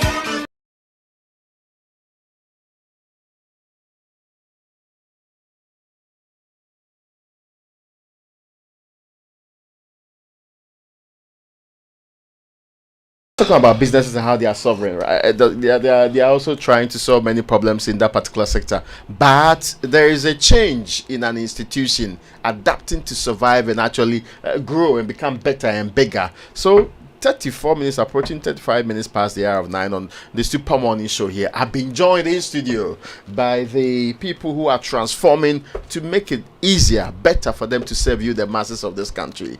They used to be called Quick Credit. Now they are called bills. And they look at people with a lot of bills in their pocket too. So joining me in studio is a Kwekuba. He's head of operations. Kweku, how are you doing? Very well. How about you? I'm doing very well too. Awesome. Yes, I like changes, and I like it when it comes with bills. You know, like cash. We got a lot of bills. That's why Ubeti played money.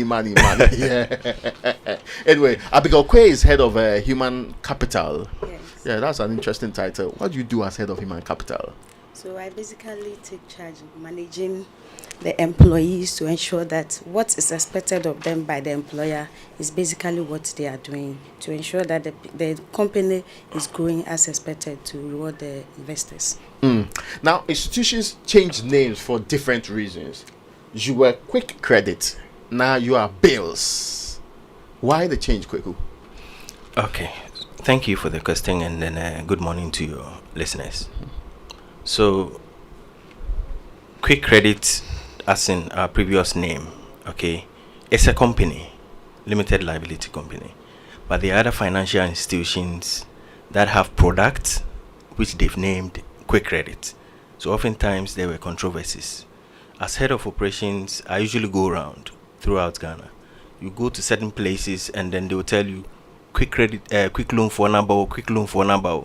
Yeah. Quick loan is also essentially a product of another company. So oftentimes there is controversy regarding the name Quick Credit and then the product that other financial institutions are offering.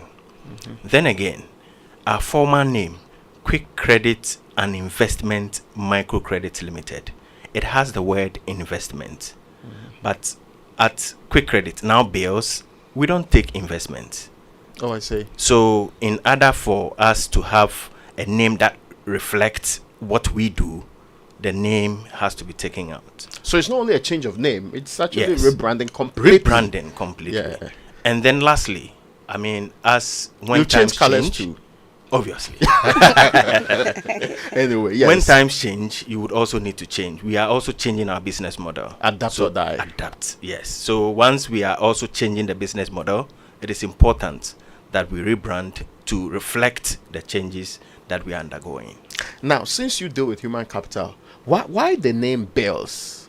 Okay, we came up with the name Bills because it's a name that can relate to what we do. And what we do basically is to lend money. And once you have money, you can pay your finances, which includes so bills. You can settle your bills. Absolutely. Yeah. So we come to you to settle the bills. Sure.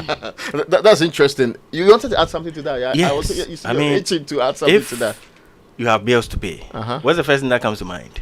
Money, right? Yeah, of course. And we got lots of money. So for us, we want the name Bills to resonate on the minds of everyone in Ghana. So if you have bills to pay and you are looking for a place to go for it, obviously we should be the first point of contact. That is why the name Bills. I know you started telling me about the new focus of Bills and why that should form part of your reformation or your rebranding agenda. But is there more to the name bills than what many people know out there? Well, like I said, for us, we are more or less changing focus, more or less. Traditionally, Quick Credit was into giving out loans and then recovery. Yes. So and your recovery tactics have been known to be very profound in the Republic. Most of the things, most of the stories we hear out there are not really what they are. Oh, really? So let me just run by you what we do. So for us, once somebody needs a facility, so typically you should be a Ghanaian, 18 years old and above, you should have a Ghana card. Okay.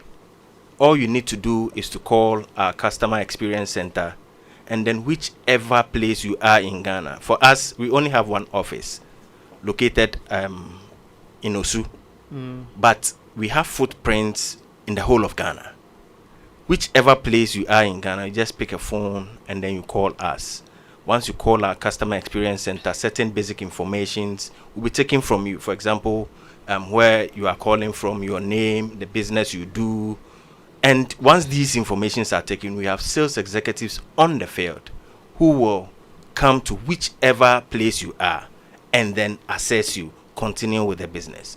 Now, we do disbursements on weekly basis, and once you get your money, we expect that you would sit at the comfort of your home, and depending on whether you are paying on a weekly basis or monthly basis, all you need to do is take your money, deposit on your mobile wallet, and then follow a particular USSD code that we often use to make payment. So for us, the prompts that comes out when you use the so for us, once we give you money, we expect that you just sit at the comfort of your home and pay and then pay back via Momo using our USSD code, and we have two of them. *779#. That is the first one, *779#, and then you follow the prompt. It's just like you are sending Momo to somebody.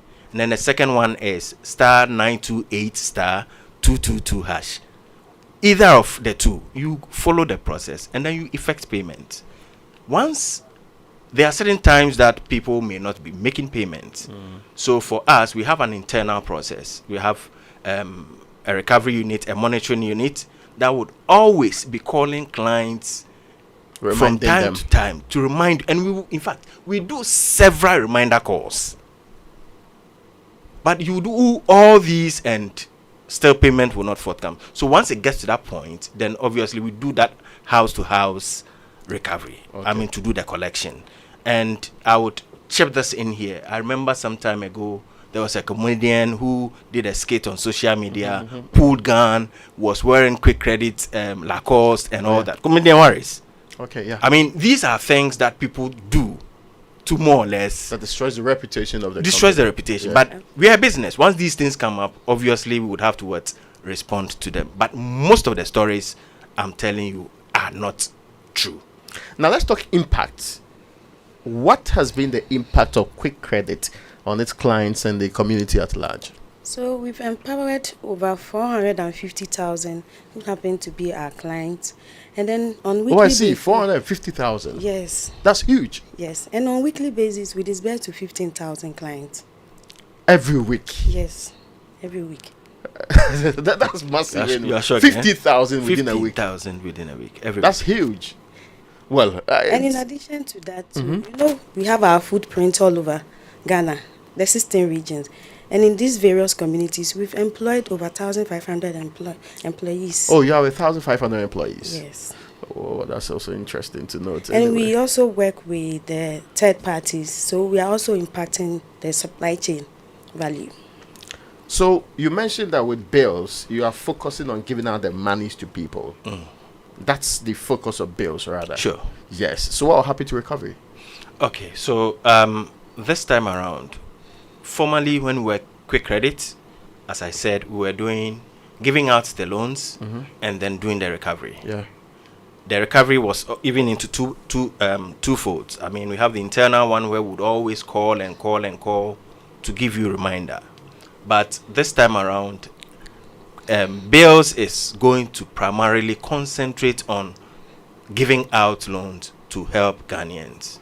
Oh, okay. Now, when it comes to the recovery bit, I mean, we would want to give that particular function to professionals, like a recovery agency. They would handle it. They are well versed in the operations of what? Recovery. So we would still concentrate on giving out the loans and then giving the reminders. For us, we always want to be doing repeat business. Coming in the name of bills, credit or bills, not at all, to your homes and insisting that give me the money, okay? Not at all. Right. So we will still go by our process, where we would give you the money, where we would keep on reminding if you have 1 or 2 difficulties in paying. We would keep on reminding. But once it gets to the extreme, even for us, we often would want to get clients who are not able to pay their money to do repeat business with us. That is our hallmark. Oh, really?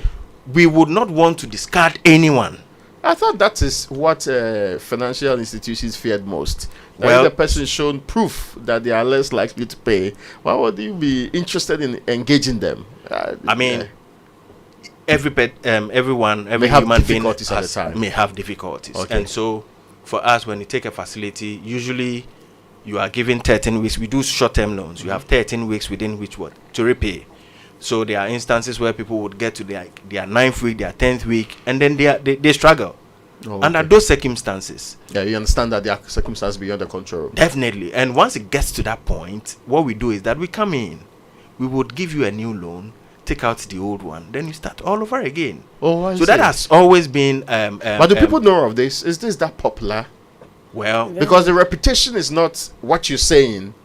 The people think that you are just way too robust in your recollection. This element of let's restructure it nicely, I'm not sure I'll be hearing people talk about that. So as my colleague said, we have a clientele base of about 450,000 clients. Oh, yes. So if we were doing something wrong, obviously, I'm sure you'd have had on that a weekly basis, we give loans to 15,000, in excess of 15,000 Ghanaians. So if we're doing something wrong, obviously, it should have so much negative impact on us. The thing is that the people that we are dealing with know what we do for them. That's true. And for us, when you come to us, we give loans on a weekly basis. So we do assessments from day 7 coming down to, for example, as we speak, we sit here tomorrow, we are having disbursements. Assessment started on Friday. So somebody may come in today, which is a Thursday. In less than 24 hours, he or she will get a loan. I will send Aaron over. He or she will get a loan. A lot. So for us, convenience and speed is a hallmark. The maximum number of days you would need to spend to get a loan from us is 7. 7 days. 6, 5, it comes down. And for some people, as low as hours, 12 hours, you can get a loan from us. We are wrapping up this conversation, and there is the transmogrification of the institution. Quick credit, or did I use the right way? You just call it rebranding. Yeah. So now we have bills. Yeah, okay. Bills, financing your needs. To bills. Yes. So now, let's look at the next 15 years. What are some of the activities we should expect for the 15 years anniversary? So we are rewarding our loyal customers who have been doing business with us for all these years. And so those of them who, due to circumstances beyond their controls, they were not able to pay off all their loan, we are writing some of these loans up for them. And we've even started that. But terms and conditions apply, in the sense that those who have complied to the terms and conditions regarding the loan repayment are the people that will be rewarding them. Yes. What kind of rewards are we looking at? We'll give that to you. Bills. Yes. Yes. Well, Koku, let's wrap up. So, final words before we go. Okay, thank you. So at bills, in fact, when we're quick credit, because of what we do, there were so many times that there were scammers who were trying to prey on our clients by calling them to make payments via mobile money and all that.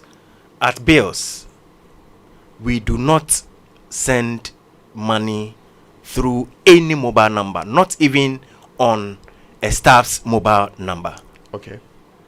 We don't do business you mean your on the internet. Are not done? Yeah. No, we do disbursements to the clients either via through their accounts or through their mobile money wallets, right? But when they are making payments on a weekly basis or monthly basis, they do not send the money through anybody's mobile money number. Like I said, we have The USSD. the USSD code, Yeah. 2 of them, which I would mention again. Yeah, finally, before you go. 2 USSD code, Yeah. star 779 hash. That is the first one.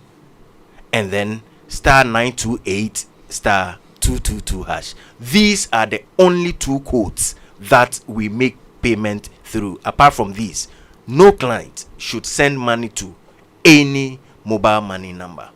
Kwekuba is head of operations at Bills. And Abigail Kwe is also head of human capital at Bills. Lady and gentlemen, many thanks to you for joining us today on your very important rebranding from Quick Credit to now Bills, which is disbursing a lot of bills. Thank you so much. Let's get some message. We'll return with a lot more. Thank you.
Credible stories from business to politics and from sports to entertainment. MyJoyOnline.com introduces an upgraded news website meticulously designed to empower you with an enriched browsing experience like never before.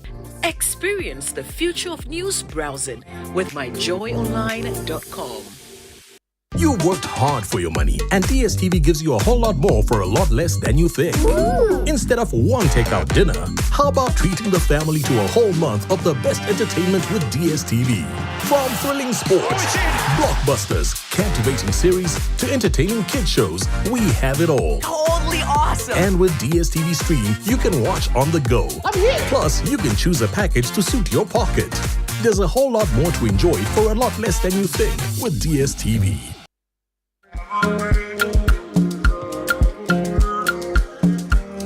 Coffee in your cup and joy on the set. The Super Morning Show is always the best bet on Joy 99.7 FM.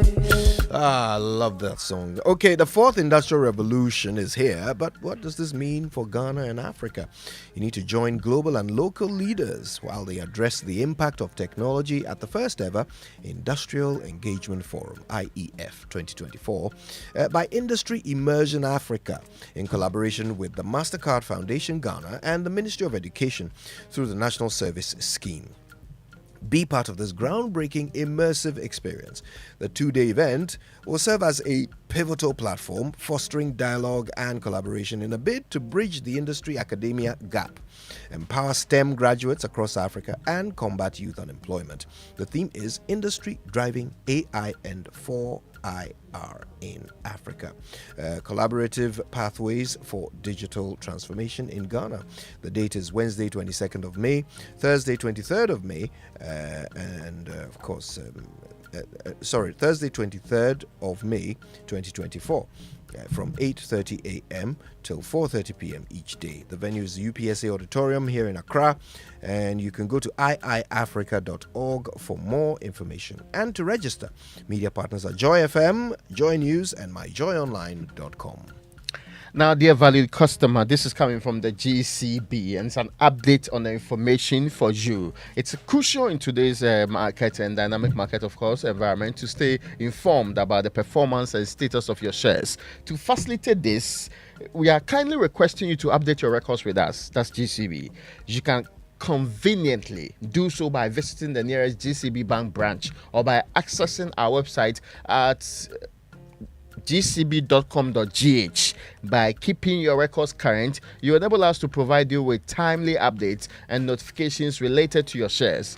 Your investment matters to us, and we are committed to delivering reliable services that cater to your financial needs. Don't miss out on important updates that could impact your investment decisions. Take a moment to visit us today at any of our branches nationwide and ensure that your records are up to date. GCB is your bank for life. Now, if you're looking for the best experience for your mother this Mother's Day, if you're looking for a place to treat your mom and the entire family to a day of great culinary delight, then, well, you absolutely need to be ready to be pampered this Mother's Day at Ghana's premier 5-star hotel, Labadi Beach Hotel. The Mother's Day barbecue lunch experience comes to you live from the cozy Aquaba restaurant on Sunday, the 12th of May. Relax and enjoy the taste of scrumptious meals by Chef Akwete and his team amidst musical entertainment by Jazz and more. You can also purchase their spa gift voucher for your mum and loved ones this season. For inquiries and reservations, call 0302-772-501 or 0540-109995. It's Mother's Day special at Labadi Beach Hotel, your CIMG hospitality facility of the year. Now, the stage is set, the stakes are high, and the drama is about to unfold. It's the MTN FA Cup semi-finals. Brace yourselves for an epic showdown this Saturday, May 11, 2024 at Insuacheman. I mean, the team that you couldn't mention probably. Insuacheman. No, I said that one properly. Oh, now it goes head-to-head against Legon Cities at 3 p.m. And on Sunday, May 12, Bofuakwatano. Yeah, Bofuakwatano. Repeat after me. Bofuakwatano. Yes. They will take on title holders Dreams FC at 3 p.m. with a Welsh accent, of course. And this is going to happen at the Wafa Park in Sugarope. Now, get ready for thrills, the excitement, and the shock as the journey to glory gets heated. We will see the giant slayers or favorites cruise to the finals. You can never predict in the MTN FA Cup. Obianya. And yeah, as Obianya, how do you say it with the Welsh, what do you call it? Obianya. Oh, well. All right. Yeah. Yes. That's Welsh, you know. All right. Now, Kingdom Books and Stationery Limited is still your number one supplier of quality office essentials, equipment, and furniture. They say go check out their website, kingdomstoreonline.com. That's where you can pay for whatever you purchase, via Momo across all networks, and then they will deliver to your home or office in very good time. Now, if you're in Accra or Tema, you get free delivery, which is always nice. Terms and conditions do apply. At Kingdom, quality and affordability are their hallmarks. Now, escape to Royal Cozy Hills Hotel. That's Jarapa, Dubai. You have seen the rest, I know. Now it's time to see the best. Take a break from work and take a break from the south. The Royal Cozy Hills Hotel, Jarapa, Dubai is the place to relax, rewind, and get re-energized. It's always away from the stress of the south. Now, this is what awaits you. Unforgettable safari experience. Amazing array of wildlife, including lions, zebras, ostriches, among many others, using spacious and well-secure game tour vehicles or using the squad bikes. Water sports such as jet skiing, boat or canoe rides are also available. Various family games to keep you and your families entertained and excited every single day. There's also great tourism attractions in the Upper West region you may not know about, which includes the Mushroom Rock, the Slaves Caves. They will take you there. Escape from the south. Escape to the north. Escape to Royal Cozy Hills Hotel Drapa Dubai for an unforgettable safari experience. Please call these numbers now: 0501 694 280 or 0248 844 463 for reservations or further inquiries now, right now, if you want to book your next trip. All right. Now, during the month of May, Joy FM is giving you the opportunity to express your gratitude to the woman who has been there for you through thick and thin and has impacted your life in numerous ways. In our Thank You Mummy promotion, share your stories of gratitude with us from the 1st until the 12th of May, telling us in a few words about the sacrifices she has made, the care she has provided, and the moments that have made her so special to you. You can submit your stories via WhatsApp to 055 969 1797. Whether it's a touching memory, a moment of courage, or a simple gesture that made all the difference, we want to hear from you. Thank You Mummy is powered by Joy FM and sponsored by Woodine Le Créateur. All right. The Vice President of LPG Marketing Association, Gabriel Kumi, yes, he's a staunch supporter of Bofwa Kwatano. Oh, okay. Yes, the Wells apparently team. they are alum. The Wells team. Yes. We also register you with the team, okay? Okay. So that okay. So that you come and say their name for them properly. Why not? Okay. All right. Listen, thank you all so much for listening. We've had a good time with you. We're back tomorrow with the Friday edition of the show. And yeah, we're packing some punch tomorrow. Make sure you join us for that. But stay with Joy till then. It's been a pleasure bringing you the show. My name is Kojo Yankson. I'm the morning man. My name is Raymond Akwa. Have a good one.